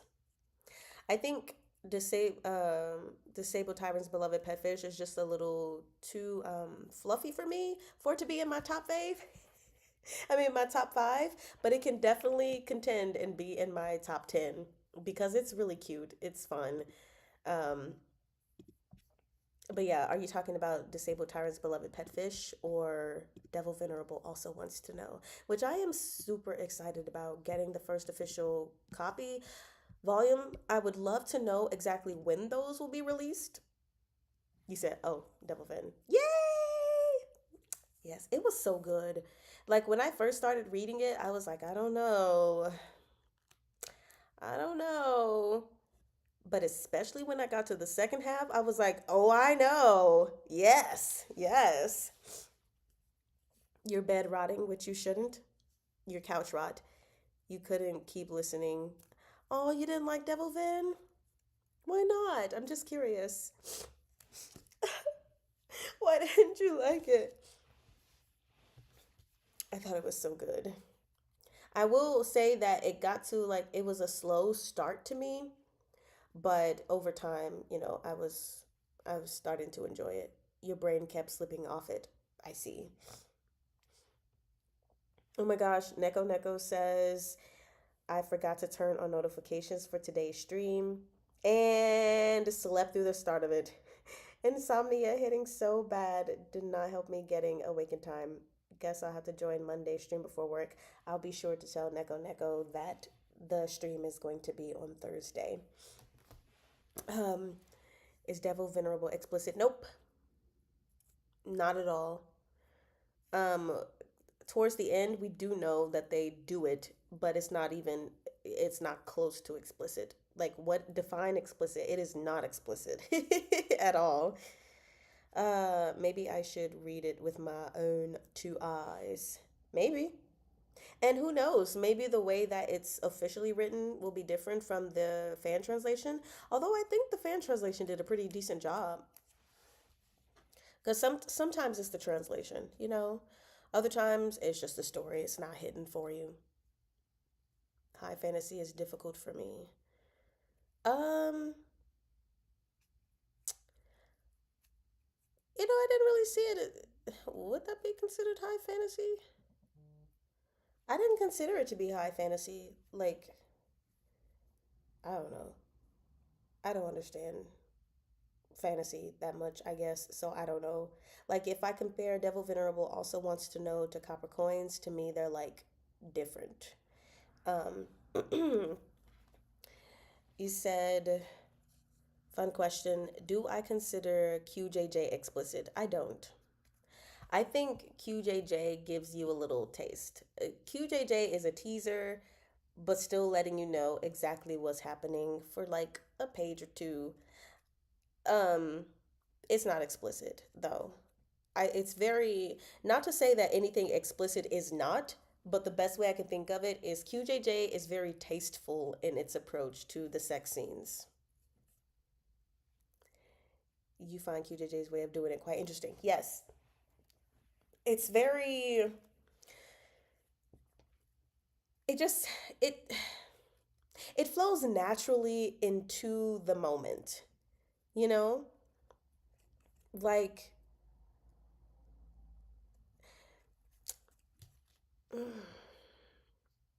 I don't know, like compared to the way Meat Bun approaches, for example, her explicit scenes, it's a seamless journey into it and then out of it, and it's almost for just like a split second, you're like, oh, are they having sex? Oh, they're having sex with Meat Bun. You know it's coming beforehand. There, it's about to go down, and then it goes down, and it's very explicitly going down. No questions asked. You know, it's very hot, but not explicit. Exactly. It doesn't use explicit words to describe it. Exactly. We don't get cock in there or any of the other words that I can't think of in the moment. It's just like the motion in the ocean is happening, but they don't say the ocean.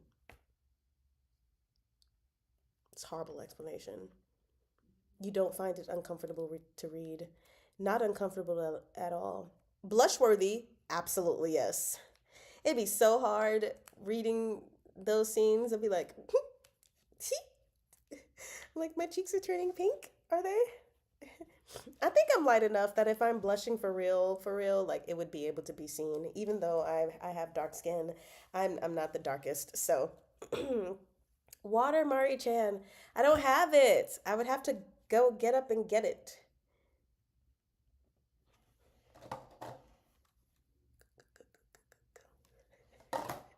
We're not going to be on here much longer, okay? Because we're already done with Thrice Married to a Salted Fish. So I promise, as soon as we get off this live, I'm actually going to make me some tea, okay?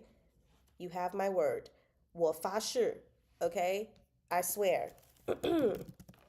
I swear. Also, I'm going to just type this out so y'all can see it. Boom. 我发誓. And this is the pinyin. 我发誓. I will become a raisin? No! Raisins are disgusting. I don't want to become a raisin. Oh, why would you put that on me? The wording is something. Yes, it is. Yes, it is. It is quite something. Um, Also, just so you guys know, I have chosen my time period for my week break in March. We have something else in common. Apologies, apologies. Raisin Smasian. So, I don't know if you guys remember or were in the live session at the time when I said that there is a weekend, like I'm gonna have to take a week break in March for reasons undefined. Um, so I have chosen it, and I'm just letting you guys know it's gonna be March the 15th through the 21st. So that is the third.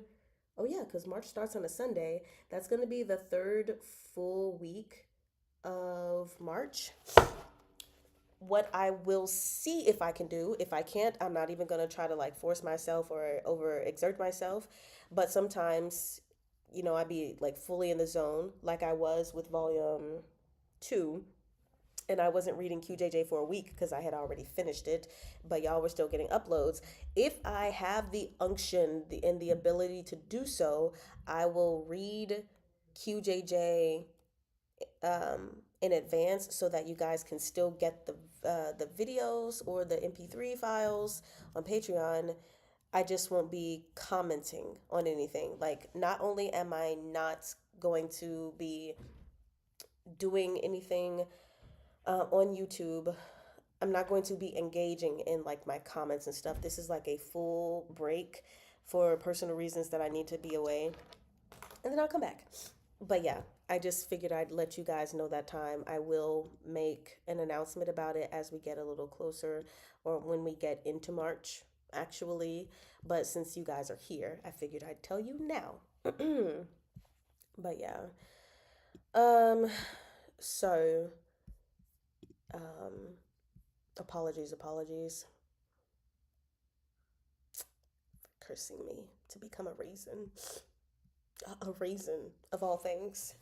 But yeah, if you guys are all good to go, I think we can call it a day and read some more. I don't know if I'm gonna start with reading or if I'm gonna start with watching this documentary, the Tyra Banks documentary, because I've been saying that I'm gonna, but I haven't. Would I rather be a prune? Also dislike prunes. So I'd rather be a raisin. If I have to choose between those two things, then I'll be a raisin, okay? Prune is the worst.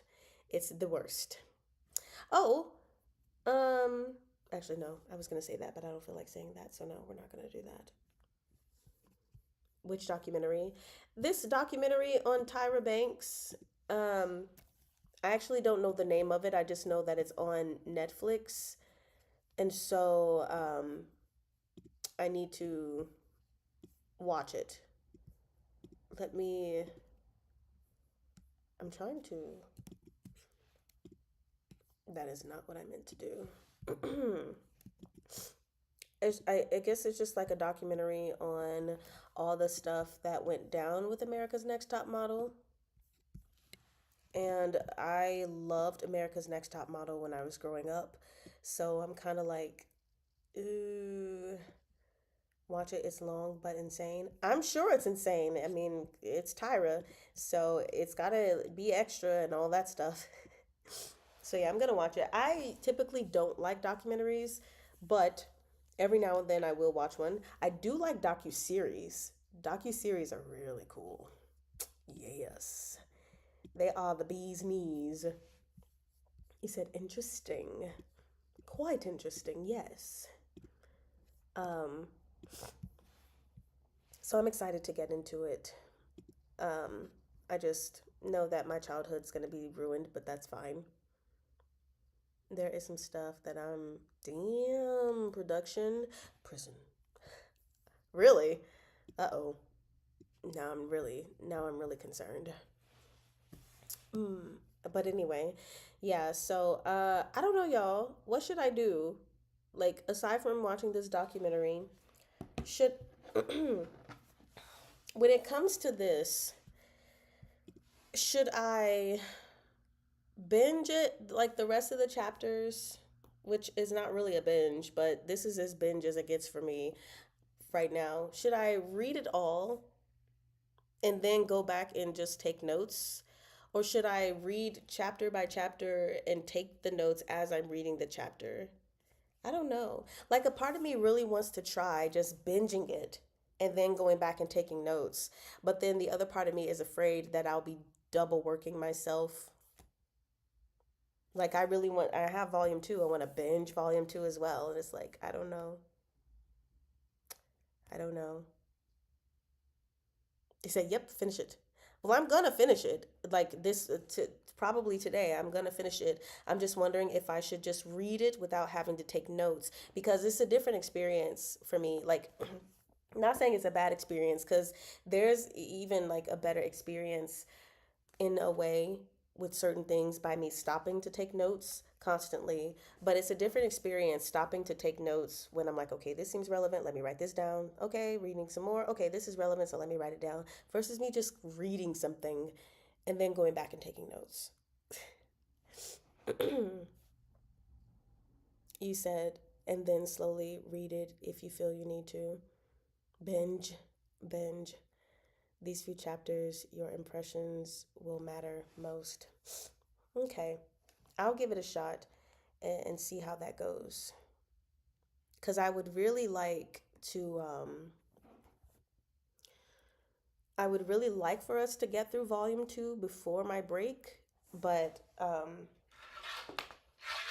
the only way that's going to happen is if I binge it and we talk about many chapters in one session. Um, because we start, oopsie, because unfortunately we can't meet before Thursday. Because if we could, then we could start Wasim Barber next week, volume 2 next week, and be fine. But eh, like we could start volume 2, have another impromptu, but not really because it would be planned meeting next Saturday at 11 a.m. again. But ultimately, we don't start this until March, and meeting just 4 times, March 2nd, 5th, 9th, and 12th, before I go on my break. That's 4 live discussions. And I'm like, yeah, that's not really enough time. But at the same time, me trying to like read chapter by chapter and take notes while I'm reading the chapter, it won't really allow for me to be like, okay, we're meeting today on Monday. Okay, sure, let's meet again on Tuesday. Okay, let's meet on Wednesday, like I did with The Wife Comes First, because we met more often on that and we finished that within what, a week or a week and a half or something like that. Meanwhile, it's taken us a month to get through this book because of everything else I have going on. So I'm like, but if I binge it, maybe we could have more meetings to at least get volume 2 done before I go on my break. And then when I come back from my break, we could start The Wife Comes First volume 2. Because I just don't want us to have a week break from, um, I don't want us to have a week break from it and then come back to it. You know what I'm saying? Um, did you ever consider free form for these discussion book club lives? When you say free form, do you mean just like me spitting off the dome, I guess, whatever is in my head or what I remember, rather than being so meticulous? I'm assuming that's what you mean, right?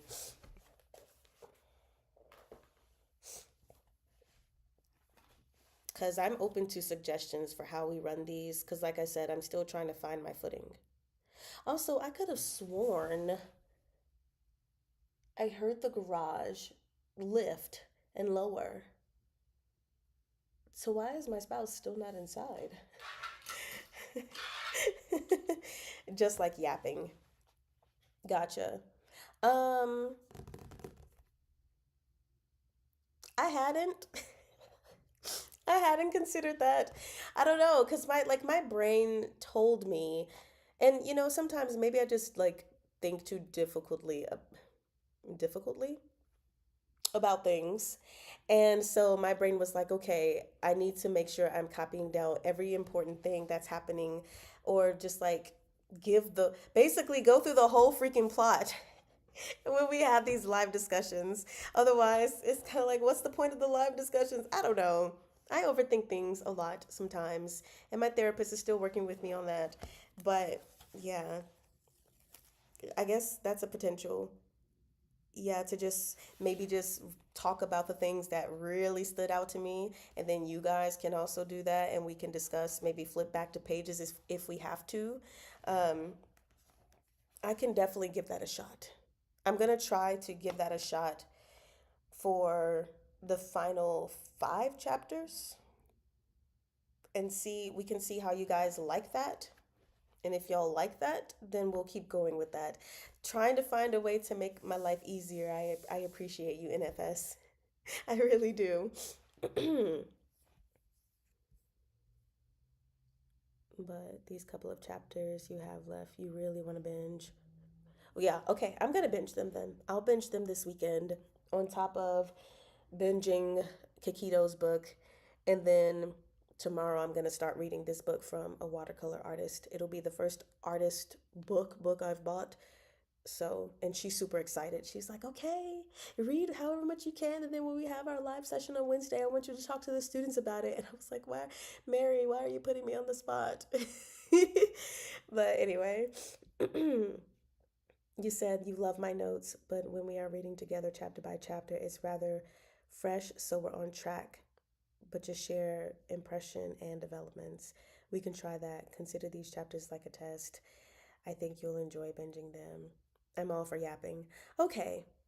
All right. I appreciate it, you guys, because I think sometimes I put a little bit too much pressure on myself and trying to make sure that I'm like doing things right, whatever that means, doing things in a way that I hope people will like. And so sometimes I make my life more complicated. But yeah, I'm gonna give it a trial run and we'll see what happens. Hopefully it works out well so that I can like so I can because that would be very, very nice. You know, also, like, look at this. This is ridiculous. So, I'm here for the yapping, all of the talking. Sass and Yeti say hi, everyone. Hi. Like, this is a lot. This is ridiculous. This is QJJ level, but it was like this for The Wife Comes First book as well. It was like so freaking much. Like, whoa. Okay, girl. But yeah, we'll try that. Structure helps, but we can try wheels off. And if it's uncomfortable to you, we can return to the framework. But these books are supposed to be more enjoyment than work. Ha ha ha ha ha. Or you can just officially read them. Is that is that your like wink wink nudge nudge at me? Like just read them, Ari. I don't know. I mean, maybe I could. Maybe I just like read them starting now and then I don't know, upload that in the week while I'm gone. Obviously, it probably won't be the whole book, but just little by little. He's like, if you just officially read it, Mari. I see you, NFS. NFS, I feel like you be plotting against me. Like, you're for me, but against me at the same time. But yes, hi, Sass and Yeti. I mean, you put in all the work. You could shove those onto Patreon. Oh, a Patreon exclusive. Hmm. You hate work going to waste. You know, it's still not happening yet because we're in February, okay? This probably won't be coming out until like June or July. But so the questionnaire that I had any of the mods who wanted to view in Discord about 2027 reads, I actually made a separate one for Patreon, which is the exact same minus one question, and it is talking about, you know, picking an exclusive, a Patreon exclusive. And I think that's something I want to keep trying to do. Like, not pressuring myself now because of all that I'm doing to do more than one series per year that's Patreon exclusive. But I do have the question on there of like, if there is one Donmei that you would want to be on Patreon, what would it be? So I don't know. Thrice Married could be a Patreon exclusive. Who knows? Um, the only book I highlighted a lot was Silent Reading because it's quite hard to read the fan translation. I think for me, the very first book that I highlighted and took so many freaking notes like this on was The Wife Comes First. And it wasn't even because it was complex, but it was because of what I was trying to achieve in our live discussions. And so then after that, it was QJJ volumes 1 and 2.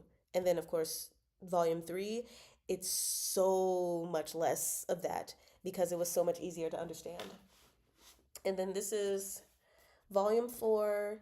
I've already read like the first 60, 50 something pages, and I only have like this little bit, you know? So I was like, huh, I think that's not bad at all. Which reminds me, for anyone on Patreon, you're actually getting some chapters today in 5 minutes, I think. Because I'm trying to get things back on schedule. So if I release a video today, then I can release, you know, for YouTube on Monday. But anyway, um, Modu I had was so easy to read, unlike subtitles. Mm. I didn't know a lot of the words being used, so you had to look up meanings quite often. Man, that would suck. Like constantly having to look up words. Um, QJJ really needs paying attention. I agree. Like I think even in volume 3, I definitely needed to pay attention, but especially so in volumes 1 and 2 to get that foundation, and then so far it's been pretty smooth sailing. There was just like one por I was going to say part or portion, and then I don't know what started happening. There's one portion in the chapters being released on Patreon today where I did actually stop to take extensive notes to break it down, but that's just because they were speaking about things that needed to be converted math wise. And I was like, yeah. I actually stopped in the middle of the reading and I was like, okay, normally I don't do this, but I'm going to break this down now so that you understand now rather than having to wait until the end and go back. So then I explained it and got back into the reading because I was like, eh, whoop, okay. You highlighted like crazy and joyful reunion. Is joyful reunion difficult to understand or like you just highlighted like crazy? Is there a lot happening? For those who don't know, Modu's live action got 8 episodes out, then China said, squashed it. Oof. Then, like 2 years later, it aired in Japan. Oh, interesting. So, good subs are impossible to find. Music is hard to find. So many issues. So many issues. Um, so many issues. Um, I think, what was I about to say? I actually don't remember what I was about to say, y'all. Oopsie.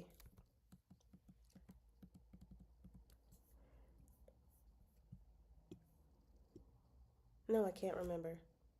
Hey, at least it aired. Unlike some. Oh, you know what? Speaking of, at least it aired. Yes, even though I say like I'm tired of TGCF, I'm also not because I want more of the Donghua. Like, give me that, please. Um, yes. Also, we never got the live action. I guess that just is what it is. I, whatever, fine. Then the Arha live action, we never got that. But honestly, I know some people are like dying for Arha live action, but I'm not. And I think just because of how explicit Arha is on so many levels, it would be so censored and so watered down that I feel like it wouldn't even necessarily be Arha anymore. It would be like Arhu. That's what it would be. It would be Arhu. And so, like, would I still watch it if it came out? Yes, but I would just have to, like, remind myself that, hey, this isn't Arha. This is something else. And go into it with that mindset so that I'm not disappointed. Because how in the world could China possibly release Arha with everything that's happening in there? It would need to be released somewhere else. Okay. And even then, they would probably still censor some stuff too. Gosh, I need more of TGCF Donghua. Thank you. Yes, the art style of the Donghua is stunning. It's beautiful. And the Chinese voice actors are amazing. So like, yeah, I like I said, I don't hate TGCF. Um I it clearly still has a place in my heart, just in specific areas. When it comes to me trying to read the books again, I can't, but like the Donghua, give me more. Give me. I need it. Because I really want to see everything, especially all the stuff that happened in volume 7. Because I need to see how it happened. Because I was like, well, it's a lot going on. It's a lot going on. Donghua animators and whole team are on it. Right. They are on it. Joyful Union has some connections that you could not follow. Got you. Mm. You feel like Chapeau Long could be perhaps. Chapeau Long could definitely get a live action and it would be just fine. I actually think it would be a great live action. So I enjoyed Chapeau Long enough to continue the story, but not enough to reread it. But I would definitely watch it. Oh yes, I would definitely watch that. As oh yes, um, as a live action or as a donghua, either or both. Yes, yes, yes to all of that. Yes. TGCF. Oh no, the H is throwing me off. Priest's books have plot with romance. TGC, there he is. And TGCF and Arha are romance is plot. um, I would say Arha is not romance, is plot. Arha is like chaos is plot. There's a lot that happens and I feel like it's plot, but like also not plot. I don't know if that makes sense, but that's what I'm gonna go with. You just oversaturated, intolerance, lactose intolerant, eating ice cream. Hey, but this is a good ice cream, okay? This ice cream is dairy free. The Donghua of TGCF is dairy free. That's why I got it. It has it. Wait, it's film shop along? No? Yes? It has? Wait, what? Winner is king. But I thought that never released.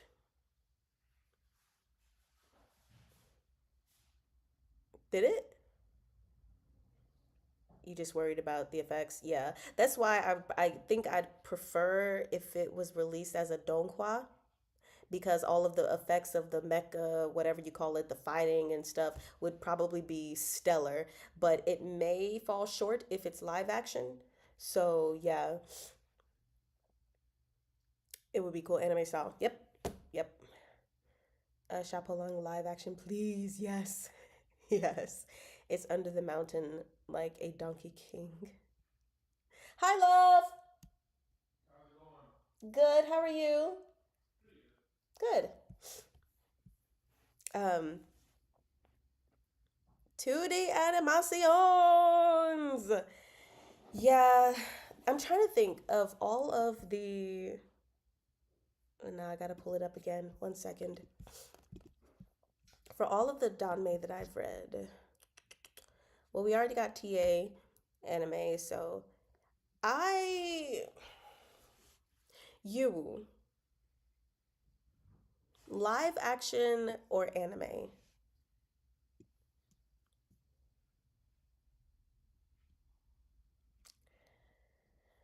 I don't know. Anime? Anime. Yes. That is what I would say for you. I think it would be better as an anime. Very torturous anime, but anime, I think. Oh, but then like if actors are able to like portray all of the many emotions in a live action on their face, ooh, I don't know. Said depends. Anime always. It's just like always for anime. I mean, everything could be in anime, absolutely for sure. So I guess the question is, then would I want to see it live action? From what I've read, but haven't seen yet. I think Disabled and Fishies. Oh my gosh. Yes. Disabled Tiger's Beloved Pet Fish would be such a fun show. It would be a really fun little cute little anime. I prefer anime over live actions. Um, yeah, I think it just depends in general. Like I really do like anime. Um, I also really like live action, although it's been a while since I've watched any C dramas, so I don't know. Me don't know. Donghua for you, yes, 2D. I think anime where effects are needed. Um, Oopsie, why is my thing still in Mandarin? Yes, I would want it to be in 2D. I'm not really the biggest fan of Um, I don't know the terms and stuff like that for the type of anime style that is SVSSS and TGCF. I mean, not TGCF. Thousand Autumns. Does anyone know what that style is called? Because I'm not the biggest fan. Like I pushed my way through it and learned to live with it for SVSSS and Thousand Autumns. Big Whale too expensive. 2D please, or 2D aesthetic points at modern animation. You can do that. Some anime into live action is sometimes cringe. Yeah, for real. And that's why I'm just kind of like, oh, he closed the door for me. Yeah. So then we already just stuck with SVSSS not giving us season two. Peerless live action. I would actually want to see Peerless as a live action. Of course, any of these, like we already said, they could be anime, but I would really be interested to see a live action Peerless. That style is now ancient 3D. Mm, mm. Right? Yes. It would be a good as a bromance too. It absolutely would. Oh my gosh. I think even if it was a bromance, you could definitely like still see the undertones of the romance if you just take the B off because it wasn't a whole bunch to begin with, but like keeping all that banter and stuff in there, that love and care and concern. Yes. 90% of anime live action is cringe. 2D Donghua for Yubu and live action for Peerless. I'd watch the heck out of that, right? Um, the next on my list, since I have it in fifth place for now, QJJ, Ballad of Sword and Wine. Uh, Sword and Wine. I would want to see that in live action. I don't know enough actors. I would want to see Ballad of Sword and Wine live action for sure. Mm.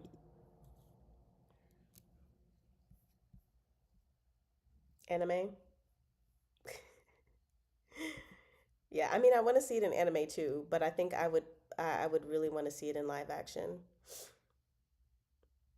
I'd love QJJ as live action if it weren't censored. I think I think we could get around it just a little bit, just a little bit, or I don't know. I haven't read all the books. But I think we could get around it, please. Just have Taiwan take it. Just let Taiwan do it. If Taiwan takes it, then yes. We don't need. I will blush too much if it's live action. It's such a main plot. If it's not taken by China, totally live action. Um. Oh yes, another live action, The Imperial Uncle. Plot point. I would like to see The Imperial Uncle live action. I don't think it needs to be animated. You don't like to call it bromance when a show is adapted from a Danmei novel. It's just censored BL. Exactly. I don't either. It's kind of sucky. Uh, so like if I know that it's actually a romance, I just call it a romance. But if something is made into a bromance, I'm just like, okay, well, I don't know. It's like on one hand, it's like, well, they're putting it out there at least, but at the same time, it's like, but they're not putting it out there authentically. QJJ live action? Yes. Yes. I mean, it can be adapted into a bromance. Some of the BL can't. Mm-hmm. Live action, cause so many horses. Horses are hard to animate. Oh gosh. Oh, and they use CG horses as a cop out. Um, yeah, I would just want live action for Ballad of Sword and Wine. I feel like that needs to be live action. But yes, the Imperial Uncle, live action for sure. If romance is too much of importance to the story, gutting it that much means ruining the plot of it. Horses are hard. Censorship aside, um, I'm just going to pretend like censorship isn't an issue when I say these are things that I would like to see. Let's see. I think I would watch Little Mushroom as an anime, not a live action, but an anime. Um, that's actually the last one I'm going to talk about because the rest are kind of just like meh. As a fellow artist, I agree. I have never. Wait, have I? Have I attempted to paint a horse? Let me think about this. I don't think I have. Hold on. And if I did, it was only like the top portion of their body because I know one of the artists we work with, she does a lot of horse paintings because she owns horses. But I don't remember if one day when I was looking at one of her videos if I tried. So I just have to check and see really quick because I don't remember. Hold on. No, no.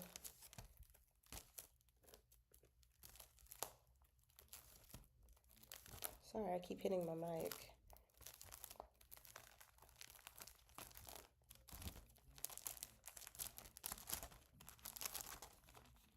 Okay, there's a dog. Okay. Because I don't do animal stuff a lot, period. So I'm trying to see. Gosh, this was even bigger. Lord have mercy. Okay. Oh, there's a kitty. I forgot, yes, I had a kitty painting, but it was with a human. Okay, no, no horse painting. Oh, I just hit my elbow. That wasn't fun.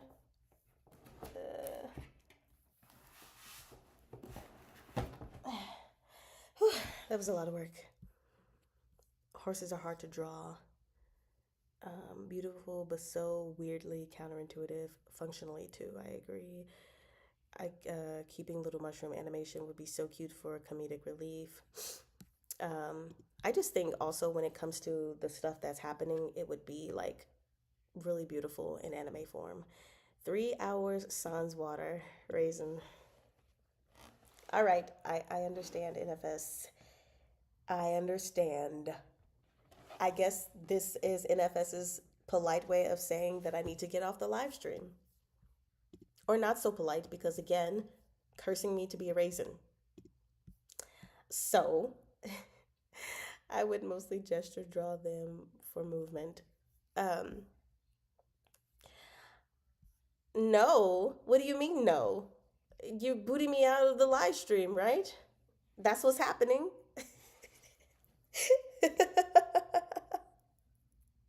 Is that not what's happening right now? Oh, God. It is almost 3 hours. And I was like, oh, we're not going to be on this live much longer. 30 minutes later.